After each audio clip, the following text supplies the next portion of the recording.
तो पिछला जो वीडियो था उसके अंदर में मैं यूनिट एंड डायमेंशंस को शुरू कर चुका था और उसके कुछ इंपॉर्टेंट टॉपिक्स जैसे कि आप लोगों ने पढ़े थे कि क्या डायमेंशन होता है, क्या हमारे पास में फिजिकल क्वांटिटीज होती हैं, कैसे हम इनको डिफाइन करते हैं और कितनी हमारे पास में फंडामेंटल क्वांटिटीज होती है और कितनी हमारे पास में ड्राइव्ड क्वांटिटीज होती है। देखिए फंडामेंटल जो क्वांटिटी होती है केवल हमारे पास में 7 होती है और 2 सप्लीमेंट्री होती है। इन सब का यूज करते हुए हम अपनी कोई भी ड्राइव क्वांटिटी को डिफाइन कर सकते हैं।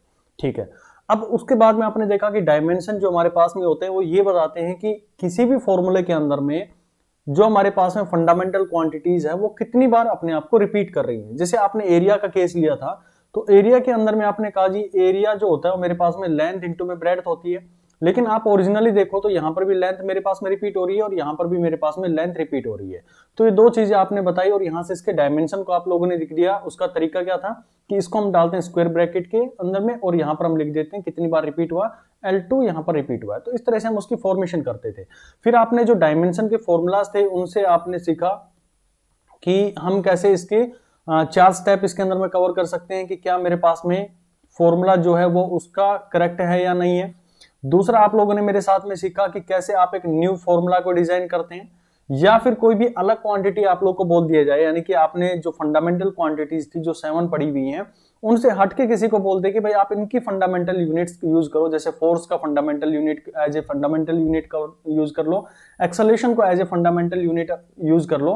तो जो हमारे पास में किसी भी कंपोनेंट के बारे में पूछ लेगा कि बताओ, जैसे मास के बारे में पूछ लिया तो उसका क्या मेरे पास में यूनिट होगा या फिर उसके डायमेंशंस पूछ लेता है। ठीक है, अब नेक्स्ट जो हमारे पास में टाइप 4 बना था उसका भी आप लोगों ने सीखा था कि उसके अंदर में मेनली हमारे पास में 2 प्रिंसिपल यूज होते हैं। पहला होता है प्रिंसिपल ऑफ होमोजेनिटी को लेकर हम यूज करते हैं, जिसके अंदर में हमें ये पता होता है कि अगर कोई भी 2 चीजें आपस में जुड़ रही हैं तो उनके अगर डायमेंशन सेम है तभी वो आपस में जुड़ सकती है। मान लो ये टाइम है और इसका भी टाइम है तभी ये आपस में जुड़ सकते हैं। ये नहीं कर सकता कि ये टाइम में है और ये मीटर में, 2 चीजों को अलग अलग में नहीं जोड़ सकता। 1 सेकंड के अंदर में 1 मीटर में नहीं जोड़ सकता हूं। ठीक है, तो ये हमें कौन बताता है? ये हमें बताएगा जो हमारे पास में प्रिंसिपल ऑफ होमोजेनिटी होता है। तो इन सब चीजों को आपने अच्छे से समझा। बहुत सारे न्यूमेरिकल्स हमने इसके ऊपर में कवर किए। आज जो पढ़ेंगे बहुत इंपॉर्टेंट टॉपिक रहेगा आपके एग्जाम पॉइंट ऑफ व्यू से। आप किसी भी कॉम्पिटिटिव एग्जाम की चाहे प्रिपरेशन कर रहे हो, पहले मैं इसकी थ्योरी के बारे में बात करूंगा। बिल्कुल बेसिक थ्योरी होगा। मैं ये नहीं करूंगा कि बहुत सारे आप लोगों को उसके अंदर में क्या क्या प्रोसीजर होते हैं वो सारे समझाऊं। टू द पॉइंट चीजें हम यहाँ पर बात करेंगे जो भी आपके न्यूमेरिकल पॉइंट ऑफ व्यू से बहुत इंपॉर्टेंट यहाँ पर रहेंगी। देखिए कि पहला जो इसके अंदर में टॉपिक निकल के आता है जो कॉम्पिटिटिव एग्जाम के पॉइंट ऑफ व्यू से बात करूं तो पहला इसके अंदर में आता है एरर। एरर को आप सभी ने अच्छे से पढ़ा भी हुआ है और कितने टाइप्स होते हैं वो भी आपने अच्छे से पढ़ा हुआ है। मैं अभी इसका एक ब्रीफ बता रहा हूं जो आज के वीडियो के अंदर में हम पढ़ने वाले हैं। एरर के बाद में हम बात करेंगे सिग्निफिकेंट फिगर्स को लेकर। सिग्निफिकेंट फिगर होने के बाद में हम बात करेंगे जो हमारे पास में राउंडिंग ऑफ होती है, ये समझेंगे। और साथ ही इसके बाद में हम पढ़ेंगे हमारे जो इंस्ट्रूमेंट्स होते हैं उनको लेकर। अब इंस्ट्रूमेंट के अंदर में 2 चीजें बहुत इंपॉर्टेंट हमारे पास में आती हैं जो हमारे सिलेबस के अंदर में होती है। एक होता है स्क्रू गेज और दूसरा होता है वर्नियर कैलिपर। तो ये सारा आज की इस लेक्चर के अंदर में हम कवर करेंगे। तो पहला मैं शुरुआत करता हूं आप लोगों के साथ में एरर को लेके। एरर होता क्या है? पीडीएफ नोट्स आप लोगों को ये नोट करने की कोई जरूरत नहीं है। आप लोगों को मैं एज इट इज जो यहाँ पर मैं लिख रहा हूँ ये एज इट इज आपको पीडीएफ फाइल मिल जाएगी। तो आपकी मर्जी है, लिखना चाहो तो वेल एंड गुड, नहीं लिखना चाहो तो कोई बड़ा इशू है नहीं है। आप समझते चलो जो चीजें मैं आप लोगों को समझाता हुआ यहाँ चल रहा हूँ। पहला जो मेरे पास में आता है जिसको आप लोग जानेंगे एरर के नाम से। अब ये एरर होता क्या है? देखिए एरर आप लोगों ने अपनी लैब के अंदर में बहुत सारे एक्सपेरिमेंट तो किए होंगे। जब भी आप कोई एक्सपेरिमेंट करते हैं तो जो आपका वहां पर इन्विजिलेटर होता है वो ये कहता है कि भाई मेरे को एक रीडिंग निकाल के दो। आप गए, पहले एक्सपेरिमेंट करना शुरू किया, बिल्कुल शुरुआत में बेसिक पढ़ा रहा हूं मैं। आपने एक रीडिंग निकाली और तुरंत एक रीडिंग लेकर टीचर के पास में चले गए, बोले देखो ये मेरे पास में रीडिंग आ गई है 6.7, कुछ भी डाटा आपके पास में आ गया। टीचर क्या करेगा आपका?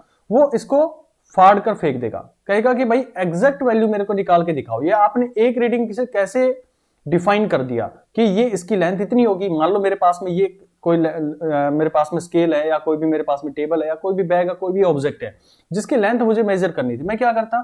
इसके ऊपर मैं स्केल रखता और यहां से मैं इसकी मेजर करके आप लोगों को दे देता। लेकिन यहां पर जो आप कैलकुलेशन कर रहे हैं ना, कोई भी ऐसी कैलकुलेशन नहीं है जो आप बिल्कुल परफेक्ट कर सको। यानी कि कहीं ना कहीं एक एरर की जो गुंजाइश वहां पर रह जाती है।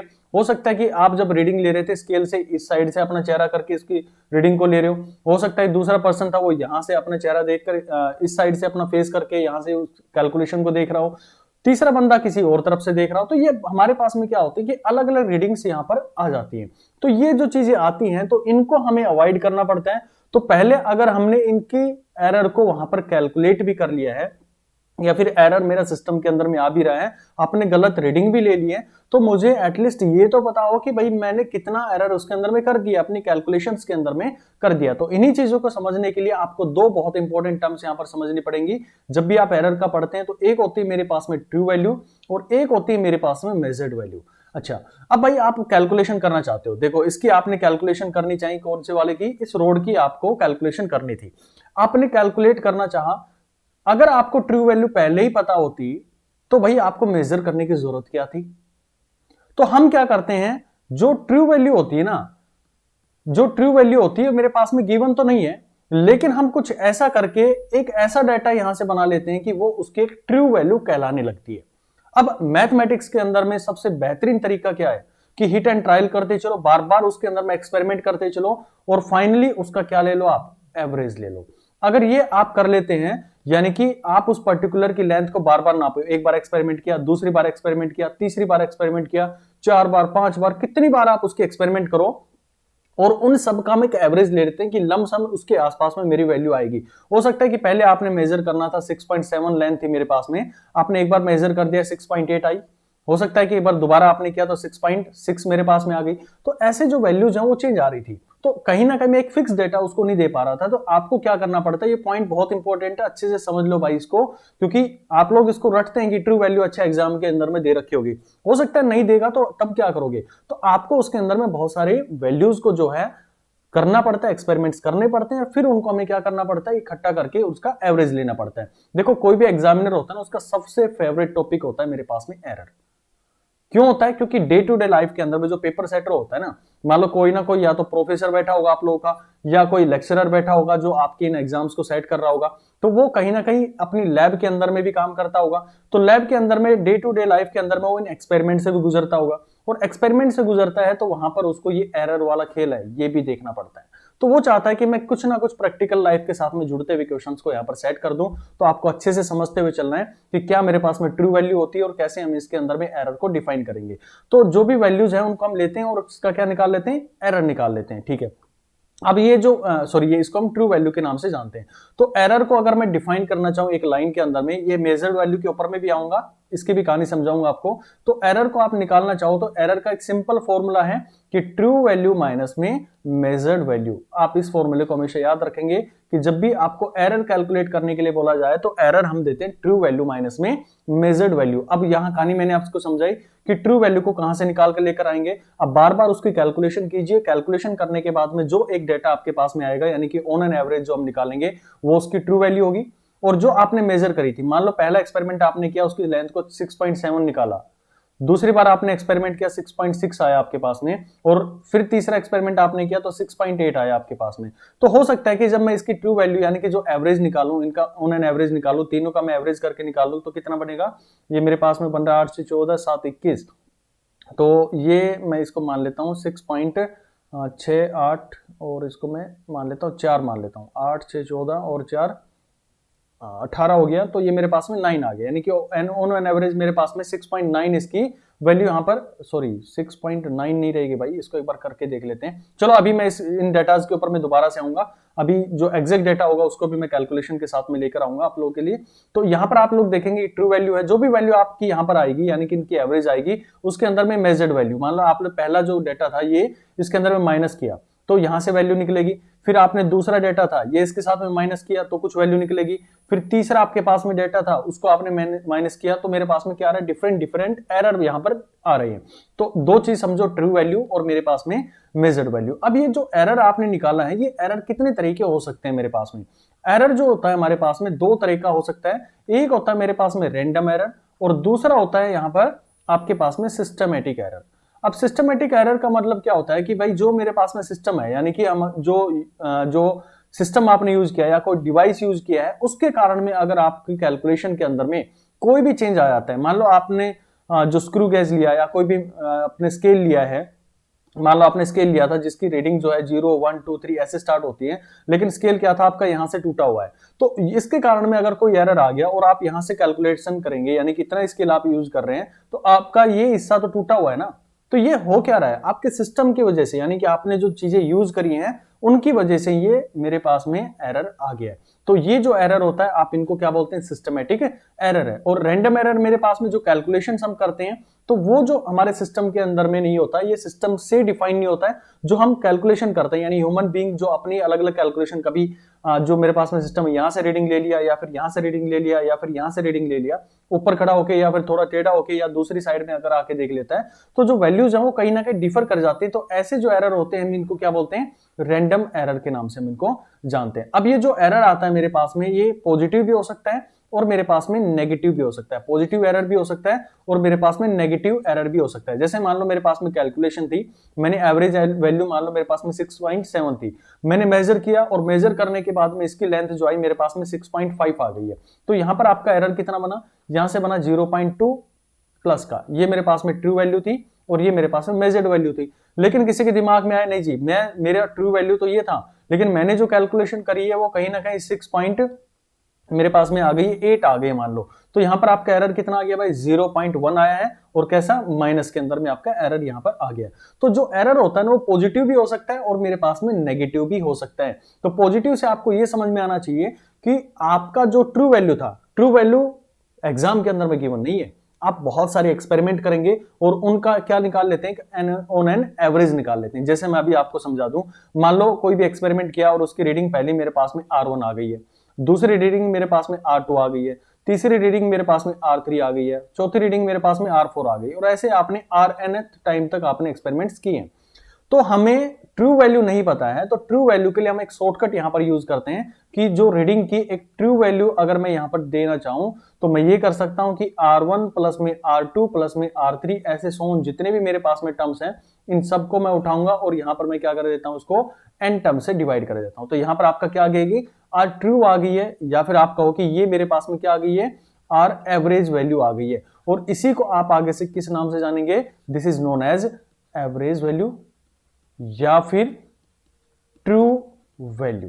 ट्रू वैल्यू के नाम से हम जानेंगे, जो हमने एरर निकालने के लिए बोला था। ठीक है भाई, तो ये आपको यहां पर समझ में आया कि हम n रीडिंग्स उसके अंदर में ले लेते हैं ताकि हम सिस्टम के अंदर में बिल्कुल सेफ एंड हो जाएं, यानी कि जो रैंडम एरर्स हैं उनको हम मिनिमाइज कर सकें। हमें एवरेज लेनी क्यों पड़ती है, हमें एवरेज इसलिए लेनी पड़ रही है ताकि जो मेरे पास में, देखो जो सिस्टम के एरर है वो तो मैं नेग्लेक्ट कर, उनके अंदर में मेरे को पता है कि 0.1 से लेकर और 0.2 तक का स्केल टूटा हुआ है, तो मैं इतने को पहले ही अपने सिस्टम के अंदर में जोड़ लूंगा कि भाई अगर मैं कोई भी कैलकुलेशन करूंगा तो इतनी मैं उसके अंदर में और जोड़ दूंगा तो मेरी एग्जैक्ट वैल्यू आ जाएगी। वो सिस्टम के कारण में आई थी। लेकिन जो रैंडम एरर होते हैं ना, तो हमारी जर्नल कैलकुलेशन की वजह से हो रहे हैं ना, हमारी मिस्टेक्स की वजह से हो रहे हैं, तो उन एरर को हमें क्या करना होता है, रिमूव करना होता है। तो ऐसे रिमूव करने के लिए हम क्या करते हैं, जो स्टैंडर्डाइज करने के लिए, या फिर हम कहें कि to minimise random errors we have to use average value, यानी कि बार बार हमें एक्सपेरिमेंट करना पड़ता है, तो लगभग हमारी वैल्यू जो है वो एक्चुअल वैल्यू के साथ में आ जाती है, ट्रू वैल्यू के बराबर में आ जाती है। हालांकि हमें ट्रू वैल्यू का पता नहीं है, हम तो सिर्फ उसकी एक अप्रोच की तरफ में बढ़ने की कोशिश करते हैं। तो ये मेरे पास में क्या हुआ, एरर हो गया, यानी कि जो मेरे पास में ट्रू वैल्यू हो गई है। अच्छा, अब आपने ट्रू वैल्यू निकाल ली भाई। ट्रू वैल्यू निकालने के बाद में आपको निकालना क्या, एक एरर निकालना है। ठीक है, अब एरर जो है, हम ये नहीं कह सकता, मान लो मेरे पास में एक आर एवरेज वैल्यू आई थी और मैंने पहली रीडिंग ली और ये मेरी वैल्यू कुछ आ गई है, मान लो ये मैंने 6.7 था, ये मेरे पास में आया कि ये वैल्यू मान लो मेरे पास में 6.5 आई है, तो आपने कहा जी 0.2, ये एरर आ गया। भाई ये एक एरर आया ना, अब आपने तो n टाइम ऑफ एक्सपेरिमेंट करे थे, अब n टाइप ऑफ एक्सपेरिमेंट करे थे, तो आपको ये जो वैल्यू के अंदर में, यानी कि जो एरर आ रहा है, ये एरर आप एक के लिए डिफाइन नहीं कर सकते। क्यों, क्योंकि अभी देखो 6.7 माइनस में 6.8 आ गया मान लो, तो यहां पर एरर आया मेरे पास में -0.1, तो ये एरर भी तो वेरी कर रहे हैं। तो अगर एरर मेरे पास में वेरी कर रहे हैं तो हमें इनका भी क्या करना चाहिए, एक एवरेज यहां पर लेना चाहिए। अब उसको हम क्या जानेंगे कि पहला एरर अगर मैं बात करूं तो उसका जो एब्सोल्यूट एरर होगा, यहां से जो मेरे पास में निकल के आएगा, जो टर्म यहां पर यूज करते हैं हम, इसको किस नाम से जानते हैं, हम एब्सोल्यूट एरर के नाम से जानते हैं। और एब्सोल्यूट एरर क्या होता है, जो हमारे पास में रीडिंग आई है, यानी कि जो मेरे पास में रैंडम वैल्यू बात करें कि जो हमने इसके अंदर में निकाला था भाई, ये जो मेरे पास में एवरेज निकल कर आई है, ये एवरेज निकल कर आई है आर एवरेज, और जो मैंने पहले रीडिंग ली थी इसका R1, तो ये जो एरर आया इसको आप बोलोगे डेल्टा R1, यानी कि पहले के अंदर में कितना एब्सोल्यूट एरर आया। देखो एक होता है एरर और एक होता है एब्सोल्यूट एरर। एरर तो हमने किसी भी दो चीजों के बीच में निकाल दिया, लेकिन अब हम थोड़े से इसके अंदर में श्योर हो गए हैं कि भाई मेरी एक ट्रू वैल्यू के आसपास में मैं पहुंच चुका हूं, मेरी एक रीडिंग आई हुई है, अगर इन दोनों का डिफरेंस करता हूं तो मुझे एक वैल्यू मिलेगी जिसको मैं जानूंगा एब्सोल्यूट एरर के नाम से। एब्सोल्यूट एरर का बहुत बड़ा खेल है मेरे साथ, ठीक है। तो नेक्स्ट मेरे पास में E1 आ गया, मतलब ये मेरे पास में पहले एरर की बात कर रहा था, इवेंट 1 जो मैंने लिया था या रीडिंग 1 ली थी, तो दूसरे का एब्सोल्यूट एरर क्या आ गया, इसके अंदर में क्या करोगे, जो दूसरी रीडिंग ली थी आपने एवरेज के अंदर में से उसको माइनस कर दोगे, तो इसका एरर मेरे पास में R2 आ गया। ऐसे सभी के अंदर में जितनी भी रीडिंग्स हमने ली थी सभी के एरर्स को मैं यहां पर क्या निकाल लूंगा, उनके एब्सोल्यूट एरर निकाल लूंगा। अब सबके एब्सोल्यूट एरर आ गए, इसमें भी अभी क्या करना पड़ेगा, थोड़ा सा जो अपनी प्रिसीजन की तरफ में बढ़ना पड़ेगा, यानी कि बहुत एग्जैक्ट वैल्यू निकालने की कोशिश करनी पड़ेगी। तो इसके लिए हमें क्या करना होता है, इन सभी का एवरेज ले लेते हैं। क्या करेंगे, इन सभी का एवरेज ले लेंगे, यानी कि मेरे पास में डेल R1 प्लस में डेल R2 प्लस में डेल R3, ऐसे मैं सोन जितना भी चाहूं उतना जा सकता हूं, और जो मेरे पास में nth आएगा उसका एरर डिवाइडेड बाय क्या कर दो भाई, कितनी टर्म्स मैंने इसके अंदर में यूज करी, n करी है। तो यहां से आपका जो आंसर आएगा इसको आप क्या लिख सकते हो, डेल R, यानी कि जो एब्सोल्यूट एरर है उन सब का क्या आ गया, ये एवरेज आ गया। तो दो चीजें आपको समझ में आनी चाहिए कि मेरे पास में एक ट्रू वैल्यू निकल कर आई थी, ट्रू वैल्यू कहां से निकल के आई थी, जो एवरेज वैल्यू मेरे पास में आ रही थी, यानी कि आपने कहा कि जो ट्रू वैल्यू की वैल्यू जो मेरे पास में थी आर एवरेज निकली थी, जैसे हमने पिछले पेज के अंदर में देखा यहाँ पर कि ये एवरेज वैल्यू को आपने ट्रू वैल्यू बोल दिया।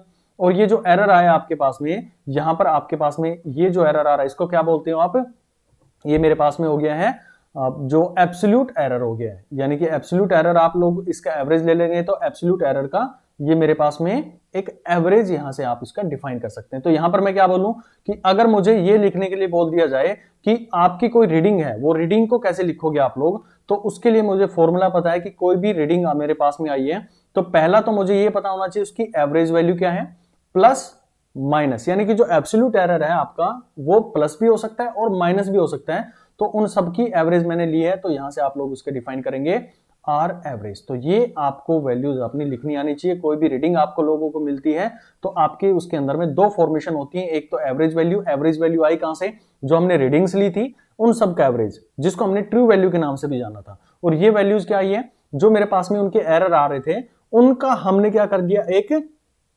एवरेज ले लिया। तो यहां से मेरे पास में एरर था उसका भी एक एवरेज आ गया, यानी कि लमसम हम अपने एग्जैक्ट एरर की तरफ में पहुंच चुके हैं। कौन से एरर है ये मेरे पास में रैंडम एरर है। ये सारा किसकी वजह से आता है, ये रैंडम एरर की वजह से आता है। तो हम इसको क्या कर सकते हैं, एलिमिनेट यहां पर करने की कोशिश करते हैं, ठीक है भाई। अब नेक्स्ट जो मेरे पास में आता है कि कई बार होता क्या है मेरे पास कि मान लो मैं ये कहूं कि वैल्यू मेरे पास में 10 है और उसका जो एरर आ गया वो 5 आ गया, ठीक।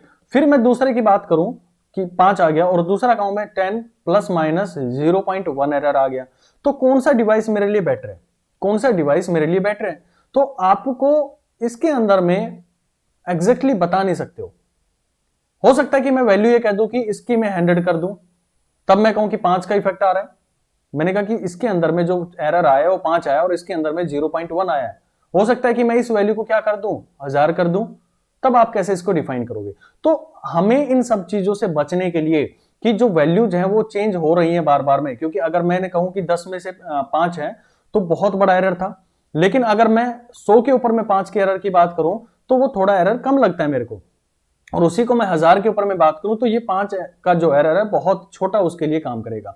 उसी तरह से 10 वाला है मेरे पास में, उसके लिए 0.1 बिल्कुल छोटा है। तो हमें इन सब चीजों से बचने के लिए एक नई टर्म यूज करनी पड़ती है, और इसको आप गांठ बांध लो, आगे से आपको हमेशा यही यूज करना पड़ेगा कि परसेंटेज एरर। हम उसके लिए इस चीज को अवॉइड करने के लिए किस पर जाते हैं, परसेंटेज एरर के ऊपर में जाते हैं। और परसेंटेज एरर मेरे पास में क्या कहता है कि जो भी मेरे पास में इसके एब्सोल्यूट एरर के एवरेज आई है, यानी कि एब्सोल्यूट एरर की जो एवरेज आई है, यानी कि ये टर्म है, और कितने के ऊपर में ये मेरा एरर आ रहा है, तो यानी कि आप लिख दोगे आर एवरेज और इसको आप 100 से मल्टीप्लाई कर दोगे तो आपको ये पता लग जाएगा कि मेरी जो वैल्यूज हैं यानी कि किस दायरे के अंदर में, क्योंकि 5% तक का जो हमारे पास में एरर होता है ना वो हम टॉलरेट कर सकते हैं।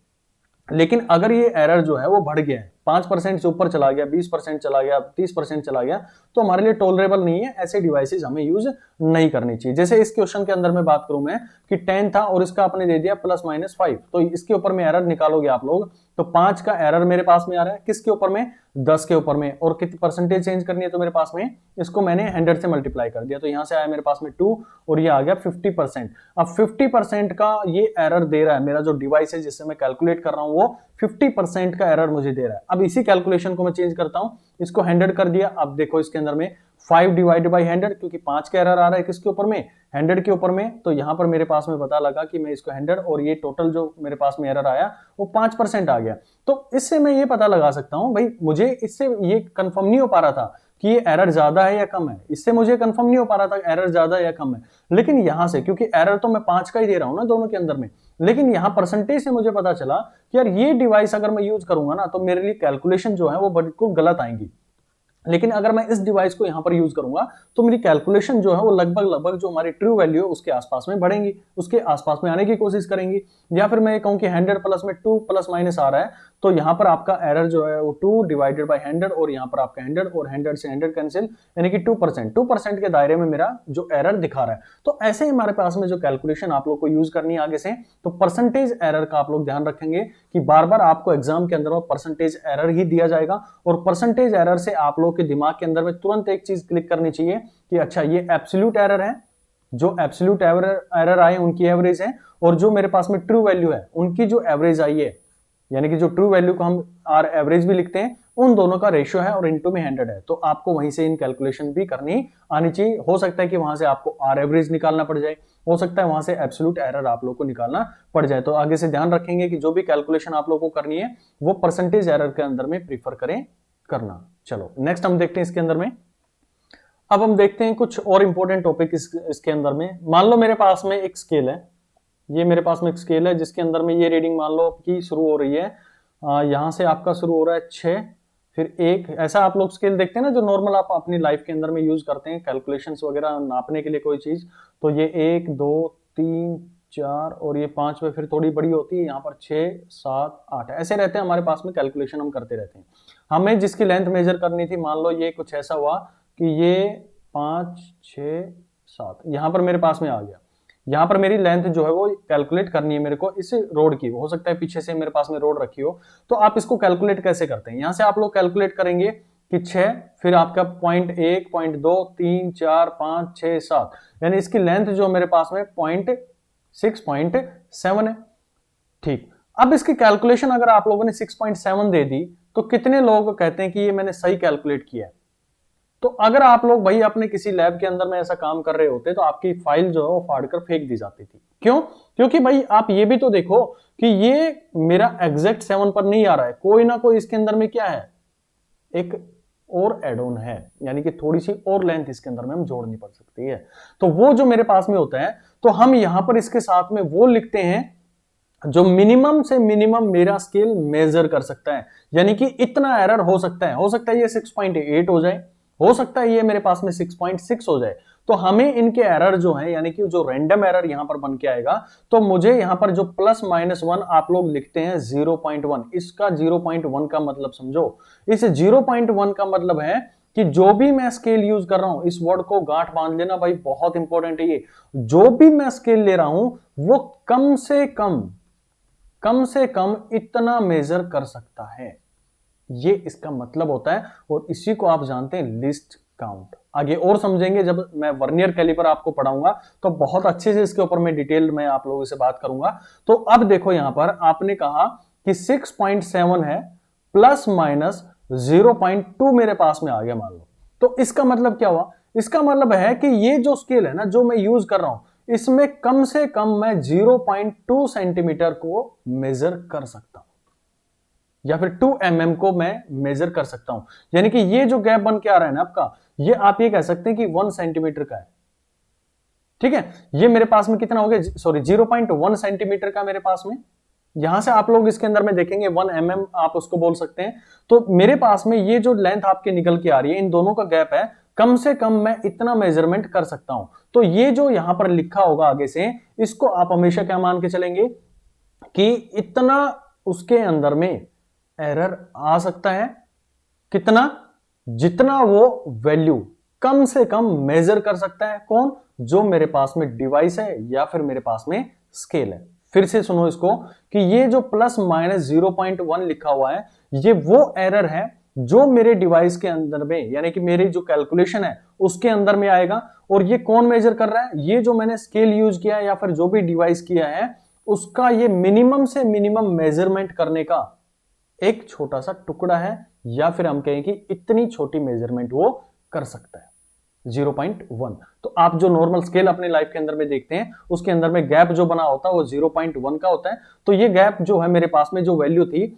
वो 6 अगर ये 6.6 पर होता तो मैं एग्जैक्ट बोल सकता था, लेकिन ये क्या हुआ 6.7 से ऊपर भी हो सकती है और 6.7 से पीछे भी हो सकती है, क्योंकि रैंडम एरर है। मैं हो सकता है कि मैं इधर मूव करके देख रहा हूं, हो सकता है मैं इस साइड से उसको देख रहा हूं, हो सकता है मैं ऊपर से देख रहा हूं, तो कुछ भी उसके अंदर में आ सकता है। तो ये जो एरर है आपको यहां पर मेंशन करना होता है। अब इसके क्या इंपॉर्टेंस है समझो इसको। अब मान लो मेरे पास में जो एरर आया, और हमें जो एरर आपके अलग अलग कैलकुलेशंस के अंदर में कैसे इनका यूज करते हैं। मान लो आपको मैंने कहा कि एक कोई भी ऑब्जेक्ट है, अब ये जो पॉइंट बढ़ा रहा हूं ये आपके एग्जाम पॉइंट ऑफ व्यू से इंपॉर्टेंट है। इसके अंदर में हम बोलते हैं प्रोपेगेशन ऑफ एरर, यानी कि एरर जो है हमारी कैलकुलेशंस के अंदर में कैसे फ्लो करेगा, कैसे वो चलेगा। क्योंकि हमें ये तो पता लग गया कि भाई हम कैलकुलेशन कर रहे हैं तो एरर आएगा, क्योंकि लेंथ कर रहे हैं तो लेंथ के अंदर में भी एरर आएगा। कितने एरर आ सकते हैं? जो मेरा स्केल है वो मिनिमम से मिनिमम कितना मेजर कर सकता है उतना एरर उसके अंदर में आ सकता है। लेकिन जब हम इसको प्रोपेगेट करवाते हैं, यानी कि दो अलग अलग कैलकुलेशन हम करते हैं और उनको हमें अलग अलग फॉर्मूलाज के अंदर में रखना पड़ता है, तब कैसे ये वेरी करेगा। जैसे मैं कहूं आप लोगों को कि एक एरिया निकालना है, कोई भी मान लो मेरे पास में मुझे एक दे रखा है लेंथ और एक दे रखी है मान लो मेरे पास में ब्रेड्थ।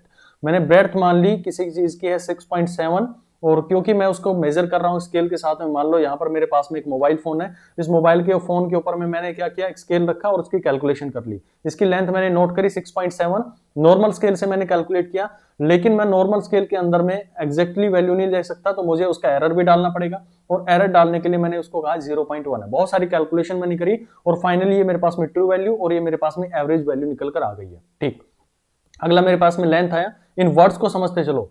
13.2 आया मान लो मेरे पास में, और इसकी कैलकुलेशन करने के बाद में इसका जो एरर आएगा वो भी मेरे पास में 0.1 आया, लेट अस सपोज। अच्छा, अब मान लो आप लोगों को मैंने ये बोल दिया कि भाई इनकी लेंथ जो है उसको आप मेजर करो, मतलब लेंथ और ब्रेड्थ है उसको आप सम अप करो, तो आपके पास में क्या आंसर बनेगा। आपने कहा ठीक है भाई मुझे लेंथ और ब्रेड्थ इनकी जोड़नी है। पहला केस में दे रहा हूं जब मैं इनको सम करना चाह रहा हूं या फिर सबट्रैक्ट करना चाह रहा हूं, ये मेरे पास में, तो कैसे इस एरर का प्रोपेगेशन होगा। तो यहां पर आपने कहा लेंथ और ब्रेड्थ आप लोगों ने जोड़नी है, तो ये जो जोड़ा आप लोगों ने, तो आपके पास में आया 19.9। ये दोनों जोड़ोगे 7 और 2 9 हो गया, और 13 6 19, तो 19.9 मेरे पास में आ गया। ठीक, अब यहां पर मेरे को लिखना है एरर। अब एरर की बहुत सारी सिचुएशन मैं आप लोग को दे रहा हूं। पहली कंडीशन में आपको दे रहा हूं कि 0.1 होगा, दूसरा मैं दे रहा हूं 0.2 लिखना होगा, मैं लिख रहा हूं फिर 0.5 लिखना पड़ेगा, हो सकता है कि मैं 0 लिख दूं। समझना इस पॉइंट को कि मेरे को इन 4 में से चूज करना है, तो 4 में से कौन सा मैं चूज करूं भाई, कि 0.1 है या 0.2 है, 0.5 है या फिर 0 है। बहुत सारे लोगों का यहां पर जो आंसर आ रहा होगा वो आ रहा होगा 0.1, अगर आप नॉर्मल तरीके से इसको पढ़ते होंगे तो। लेकिन अगर आपने एरर को बहुत अच्छे से समझा है, तो एरर का मतलब होता है कि मैक्सिमम कितना परमिट हो सकता है। मान लो ये जो कैलकुलेशन थी ये मेरे पास में 6.6 रही हो, अगर माइनस में कर दूं इसका तो 6.6 रही हो, और इसका मैक्सिमम मेरे पास में क्या हो सकता था, ये हो सकता था 13.3 हो सकता था। आप इसकी कैलकुलेट करते मेरे पास में तो कितना था भाई, ये 639 आ गया, और ये मेरे पास में कितना आया 639, और ये मेरे पास में 19.9 आ गई है। अच्छा, हो सकता है कि ये जो मेरे पास में वैल्यू आई है इसके अंदर में प्लस में आ जाता दोनों, ये मेरे पास में हो जाता 6.8, ये मेरे पास में हो जाता 13.3 हो जाता। तो यहां पर आया 8 3 11, ये मेरे पास में आया 6 3 9, और ये मेरे पास में 6 3 9 9 और 1 10 हो गया, और ये मेरे पास में 20 बन गया। तो यहां पर आप देख रहे हैं कि जो एरर है मेरे पास में वो बढ़ गया, इसकी जो वैल्यूज है मैक्सिमम वैल्यूज जो है वो बढ़ गई है। तो आपका जो एरर इसके अंदर में प्रोपेगेट करेगा ना, कितना बड़ा भाई, ये आप लोग यहां पे देख पा रहे हैं कि अगर मेरी ये वैल्यू थी इसके अंदर में मैं 0.2 और एड ऑन कर देता तो मैक्सिमम वैल्यू उसकी 20.2 पर जा रही थी। तो हमें इनका मैक्सिमम परमिसिबल क्या बन सकता है, कि एक मेरे पास में मान लो -0.1 जा रहा हो और दूसरा मान लो मेरे पास में 0.1 आ रहा हो, यानी कि मैक्सिमम इनकी वैल्यूज ये हो सकती है कि एक -1 यानी एक छोटी और एक बड़ी। तो आपका मैक्सिमम परमिसेबल कितना आएगा, अगर इनका गैप देखना चाहो तो आपका मैक्सिमम आ रहा था इसके अंदर में 0.2, तो यहां पर कैलकुलेशन आती है मेरे पास में 0.2, क्योंकि यहां पर मेरे को इस प्लस माइनस के अंदर में क्या लिखना होता है, जो मैक्सिमम परमिसेबल एरर होता है ना, इस पॉइंट को ध्यान रखना, जो मैक्सिमम परमिसेबल एरर होता है वही मुझे यहां पर इनको लिखना पड़ता है। ठीक है, नेक्स्ट क्वेश्चन देखता हूं। मान लो मेरे पास में कैलकुलेशन है 13.4 प्लस में प्लस माइनस 0.2 है, और दूसरा मान लो मैंने कैलकुलेशन दे दिया आपको कि 2.2 प्लस माइनस में 0.4 है मेरे पास में। तो बताओ कि इसका एरर क्या लिखूं। तो यहां पर कैलकुलेशन करते तो ये मेरे पास में आ जाती 6 और यहां पर आप करते इसका 15.6। अब बताओ यहां पर मेरे को जो एरर आएगा इसके अंदर में, मैं इन दोनों को क्या कर रहा हूं, प्लस कर रहा हूं, और दूसरे केस के अंदर में मैंने वैल्यू दी आपको 13.4 है और दूसरी वैल्यू मेरे पास में 2.2 है, 0.2 और ये मेरे पास में आ गया प्लस माइनस 0.4, और इन दोनों को मैं क्या कर रहा हूं, यहां पर सब्ट्रैक्ट कर रहा हूं। तो इसका आंसर क्या है, आपने इनकी वैल्यू जो मेरे पास में थी, एग्जैक्ट वैल्यू थी या ट्रू वैल्यूज थी, उनको तो मैंने किया 15.6 आ गया है, और ये जो वैल्यू आई इनका मेरे पास में क्या आंसर होना चाहिए, कितना मुझे जोड़ना चाहिए भाई, 0.2 माइनस का यहां पर हो सकता है ये इस टाइम फ्रेम के अंदर में, इस स्केल के ऊपर मैं देखूं तो मैक्सिमम मिनिमम से मिनिमम 0.2 हो चुका है ये, और ये मैक्सिमम कितना हो सकता है, ये मान लो 0.4 हो, तो ये जो गैप इन दोनों के बचा हुआ है, तो ये मैक्सिमम कितना बन गया, 0.6 का बन गया। तो यहां पर आप मैक्सिमम कितना लिख सकते हो, 0.6, क्योंकि हमें ये पता है कि इस प्लस माइनस के बाद में यानी कि जो एरर मुझे लेना है वो कितना लेना है, वो मैक्सिमम जो एरर हो सकता है उसके अंदर में वो मुझे यहां पर यूज करना होता है। यहां पर इसकी कैलकुलेशन करते हैं तो 4 में से 2 और ये बचा 11.2, और यहां पर एरर बताओगे तो यहां पर भी चाहे मैं उसको सब्ट्रैक्ट करूं या प्लस करूं, उसका एरर हमेशा क्या होता है, एड ऑन होता है। तो इसका एरर भी मेरे पास में क्या आएगा, 0.6 ही आएगा। तो ये वैल्यू जो है इतनी वेरी कर सकती हैं। तो आप लोग ये समझे कि जब भी हमें प्लस या माइनस का कोई भी प्रोपेगेशन दे दिया जाए एरर के अंदर में, कि एरर कैसे प्रोपेगेट करेगा, बहुत सारे क्वेश्चंस मैंने आप लोगों को जो सीट है उसके अंदर में प्रोवाइड किए, और इस के लेक्चर के बाद में मैं कवर करवाऊंगा इनके न्यूमेरिकल, बहुत अच्छे न्यूमेरिकल्स आते हैं। अभी मैं धीरे धीरे आपको प्रोपेगेशंस के ऊपर में काम करवा रहा हूं कि कैसे आप लोग इसको कैलकुलेट करते हैं, क्योंकि कहीं ना कहीं आप जो फॉर्मूला पढ़ेंगे फिजिक्स के अंदर में तो आपको प्लस माइनस या मल्टीप्लीकेशन या फिर डिवाइड का ही यूज करना पड़ता है। तो 4 चीजें हम इसके अंदर में देखेंगे। पहले प्लस माइनस के अंदर में देख लिया, तो प्लस माइनस के अंदर में हमेशा और हमेशा एरर क्या होते हैं, ऐड होते हैं, चाहे वो प्लस हो या माइनस हो, कुछ भी दे रखा हो, एरर को हमेशा क्या कर देना, आपको एड ऑन कर देना। ठीक है भाई, नेक्स्ट हम देखते हैं इसके अंदर में कि मान लो मेरे पास में जो अभी क्वेश्चन लिया था उसी को उठा लेते हैं दोबारा से, कि मैंने कहा कि लेंथ जो मेरे पास में अभी जो बता रहा हूं वो आपको मल्टीप्लीकेशन और डिवाइड इन दोनों रूल्स के लिए यहां पर यूज करना है कि उसके अंदर में कैसे हमारे एरर जो प्रोपेगेट होते हैं। तो मल्टीप्लीकेशन की बात करते हैं पहले। तो मैंने कहा कि जो मेरे पास में लेंथ थी वो मेरे को गिवन है 6.7 इंटू 0.1, ये एरर आपको प्लस माइनस ये प्लस माइनस 0.1 गिवन है। ब्रेड्थ मेरे पास में गिवन है वो है मेरे पास में 13.2 प्लस माइनस 0.1। ठीक, यहां तक कहानी समझ आती है। ओके, अब मैं इसका क्या करता हूं, इनका एरिया चाहिए मान लो मेरे को, तो एरिया के लिए मुझे क्या करना पड़ता है, लेंथ इंटू में क्या करूंगा मैं इसका ब्रेड्थ कर देता हूं। तो इन चीजों को ध्यान रखना। अब एक स्टेप जो यहां पर बताने जा रहा हूं मैं आपको, बहुत अच्छे से इसको समझ लेना कि जब भी आपके पास में मल्टीप्लीकेशन का कोई भी केस आ जाता है तो दोनों साइड में आपको क्या लेना है, लोग ले लेना है।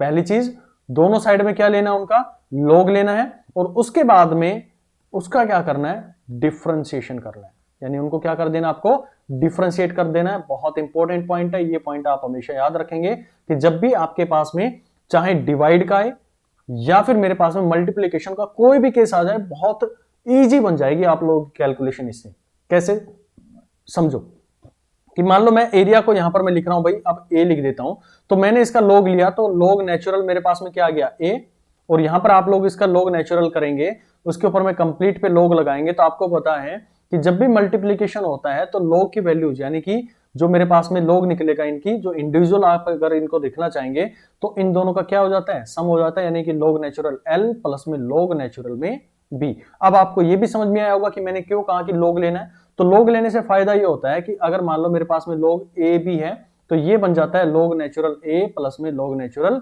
बी, और अगर आपने ये कर रखा है कि log natural a divided by b है तो ये बन जाता है log नेचुरल a, और ये डिवाइड में है तो यहां पर आ जाता है माइनस log नेचुरल b। तो ये दो रूल भी आप लोग याद रखेंगे, बेसिक मैथमेटिकल टूल्स के अंदर में ये चीजें पढ़ाई जाती हैं, नहीं पढ़ी है तो यहाँ पर भी आप लोगों को समझ में आ गया होगा। तो लॉग नेचुरल मेरे पास में ए हो गया है। अब क्या करना है, नेक्स्ट स्टेप, पहला स्टेप मेरे को लॉग नेचुरल लेना है, स्टेप वाइज समझेंगे तो बहुत अच्छे से आपको समझ में भी आएंगी। और दूसरा स्टेप मुझे क्या करना है, उसको डिफरेंशिएट करना है। तो डिफरेंशिएट करने के लिए आपको पता होगा कि जब भी मेरे पास में लॉग नेचुरल होता है, यानी कि ए अगर कोई भी वैल्यू कुछ भी एक्स वाई जेड कुछ भी है, तो इसका जब भी डिफरेंशिएट करते हैं आप, तो ये अपने आप में क्या हो जाएगा, जिसके रिस्पेक्ट में कर रहे हैं वो मेरे पास में डी ए बन जाएगा, और जो यहां पर इसके अंदर में लॉग नेचुरल की वैल्यू होती है ये इसके नीचे चली जाती है, तो ये मेरे पास में आ गया डी ए बाई ए, यहां पर आ गया।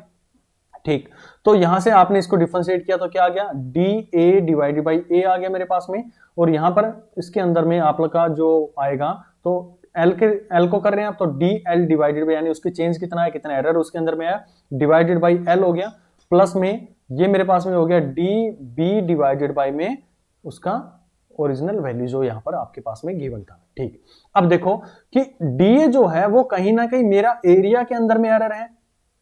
भाई मुझे लिखना क्या आता है, कोई भी क्वांटिटी मुझे एरिया लिखना है, मान लो एरिया को लिखने का मेरे पास में तरीका क्या होगा, यहां पर जो मेरे पास में ए की एवरेज वैल्यू आएगी, ट्रू वैल्यू आएगी, प्लस माइनस में जो इनका एब्सोल्यूट एरर आएगा, यानी कि जो आप लोग लिखते थे डेल एंड एवरेज, और इसका एवरेज आप लोग लेके चलते थे, तो ये तो वैल्यू आएंगे मेरे पास में। तो मैं क्या करना चाह रहा हूं भाई, मैं ए एवरेज तो निकालना चाहता हूं, तो यानी कि जो इसका एरिया है वो तो मेरे पास में क्या आ गया, एरिया को मैं आपस में मल्टीप्लाई कर दूं किसको, 13.7 को और 6.7 को, तो ये तो मेरे पास में एरिया की वैल्यू आ जाएगी। ठीक, कितनी आई है भैया, इसको कैलकुलेट करो एक बार जल्दी से। इसको कैलकुलेट करेंगे तो आपके पास में वैल्यू बनेगी 88.4, ये बन गई आपके पास में। यानी आप इसके लिए तो कंफर्म हो गए हैं, ए एवरेज की वैल्यू 88.4 आ गई है। लेकिन दिक्कत कहां फंस रही है भाई हमारे पास में, हमें तो ये एब्सोल्यूट एरर निकालना है, जो एरर हमारे पास में बन रहा है इसको मुझे निकालना है। तो इसको निकालने का तरीका यही है कि मैं इसका, यानी कि जो डी ए है, ये जो मेरे पास में चेंज आता है, जो हम लिखते हैं ना डी ए, या फिर मैं लिखता हूं डेल ए, इन दोनों का मतलब क्या होता है, चेंज, यानी कि कितना उसके अंदर में एरर आ गया। तो इसको कैलकुलेट करने के लिए हमें क्या करना है, अब इस स्टेप में समझा देता हूं कि हमें फॉर्मूला मिला D A by A equal to D L by L plus में डी बी बाई में बी मेरे पास में बना है। तो डी ए की वैल्यू मुझे चाहिए, तो इसको करने के लिए मैं एरिया को यहां लेके जाऊं, और ये मेरे पास में बन गया D L by L plus में डी बी बाई में बी मेरे पास में हो गया। आपको हमेशा यही फॉर्मूला इसी तरीके से यूज करना है। ये मेरे पास में आ गई 88.4 वैल्यू है। अच्छा, डेल डी एल, यानी कि इसके अंदर में मेरे जो लेंथ था उसके अंदर में कितना दे रखा था आपको एरर, तो यहां से पकड़ो, लेंथ के अंदर में एरर कितना था 0.1, कितनी वैल्यू के ऊपर में, 6.7 के ऊपर में। तो यहां से आप लिख सकते हो 0.1 का एरर है किसके ऊपर में, 6.7 के ऊपर में। और ब्रेड्थ के अंदर में कितना था, ब्रेड्थ आप लोगों ने दी 13 सॉरी इसके अंदर में ब्रेड्थ जो मेरे पास में, ब्रेड्थ की वैल्यू कितनी है भाई, ब्रेड्थ की वैल्यू 13.2 मेरे पास में गिवन है। तो 13.2 गिवन है, और कितना एरर था 0.1 का था, तो 0.1 और नीचे आगे मेरे पास में 13.2, इन दोनों का आपने लिखा। और यहां से जब इसको कैलकुलेट करेंगे तो आपके पास में एरर जो निकल के आएगा, करके देखोगे आप सोल्व, तो ये डी ए की वैल्यू जो आएगी यहां से, that will be equal to 1.99, ये वैल्यू आप लोगों के पास में आनी चाहिए। अब आपको दो चीजें पता लग गई कि मैं जो एरिया निकालना चाह रहा था उसको लिखने का तरीका था कि मैं उसका एवरेज, यानी कि ट्रू वैल्यू प्लस में माइनस में जो इसका डी ए आ रहा था, या फिर आप लोगों ने उसको डेल्टा ए के नाम से भी जाना है, दोनों वैल्यूज को हम यहां पर पुट करेंगे तो ये मेरे पास में आया 88.7 प्लस माइनस क्यों लिख रहा हूं, क्योंकि वो वैल्यू पॉजिटिव भी हो सकती है और वो वैल्यू मेरे पास में नेगेटिव भी हो सकती है। तो ये आपके पास में आया 1.99, तो ये आपका राइट आंसर हो गया। तो इस तरह से अगर कोई भी मल्टीप्लीकेशन मिलता है मेरे को, तो जो एरर है वो उसके अंदर में प्रोपेगेट करता है। आई होप आप लोग को ये क्वेश्चन समझ में आया होगा। बहुत सारे क्वेश्चन आप लोग को सीट के अंदर में भी दिए गए हैं, टेलीग्राम चैनल पर आप जाकर ज्वाइन भी कर सकते हैं, डिस्क्रिप्शन में आपको उसका लिंक भी दिया गया होगा। ये देखो बेसिक चीजें हैं, आप सभी को आती है, मुझे पता है ये सभी चीजें आप लोगों को आती हैं, लेकिन मुझे जब आपको काइनेमेटिक्स पढ़ाऊंगा तब आप देखना कि इन चीजों का मैं बार बार यूज वहां पर भी करने वाला हूं, तो अच्छे से इनको समझते चले।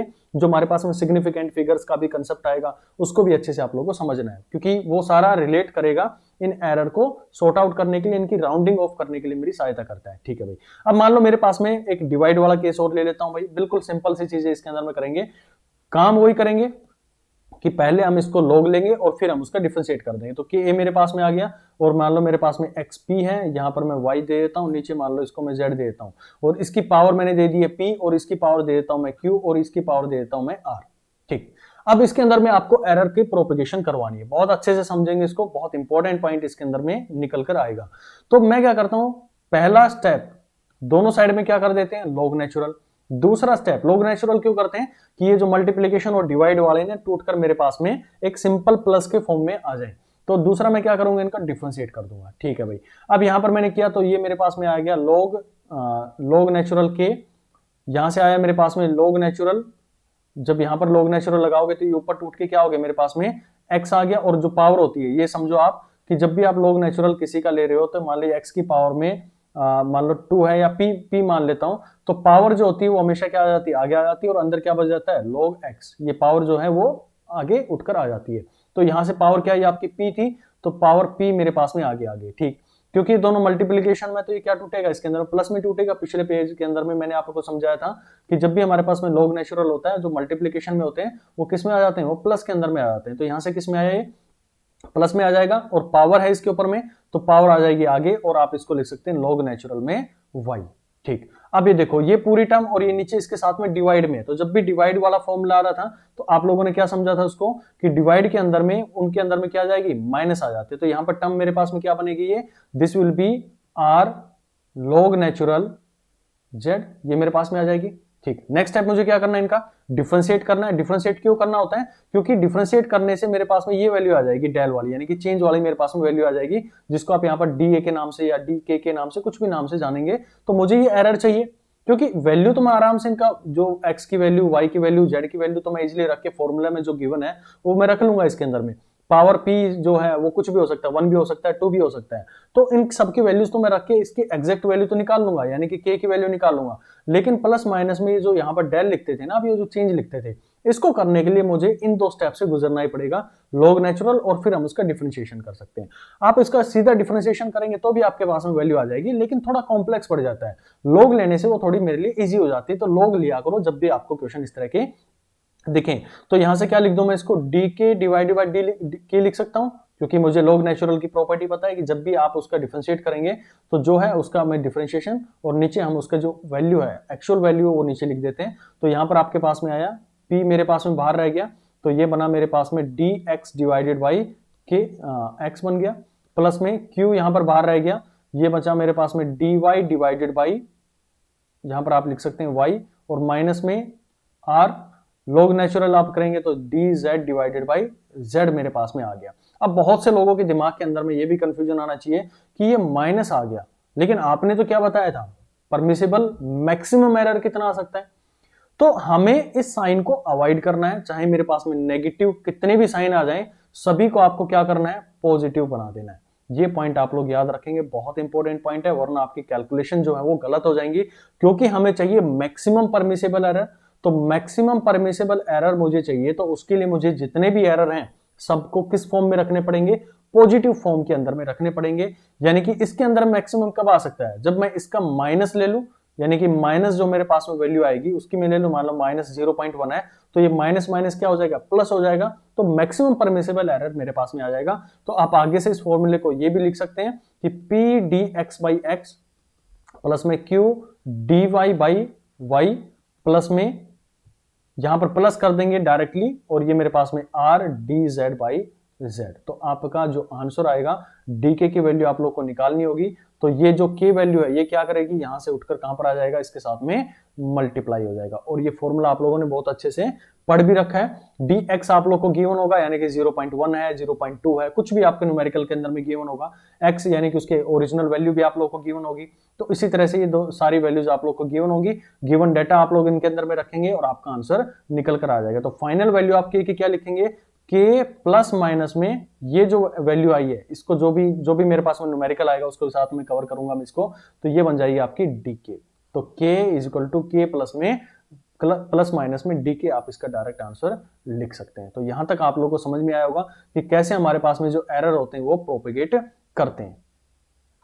अब एक क्वेश्चन हम देख लेते हैं, और एक एग्जाम के अंदर में आया हुआ क्वेश्चन है ये, जो कि बेसिकली V बाई आई, जो रेजिस्टेंस आप लोग पढ़ते हैं अपनी इलेक्ट्रिसिटी के अंदर में, उससे रिलेटेड क्वेश्चन है ये।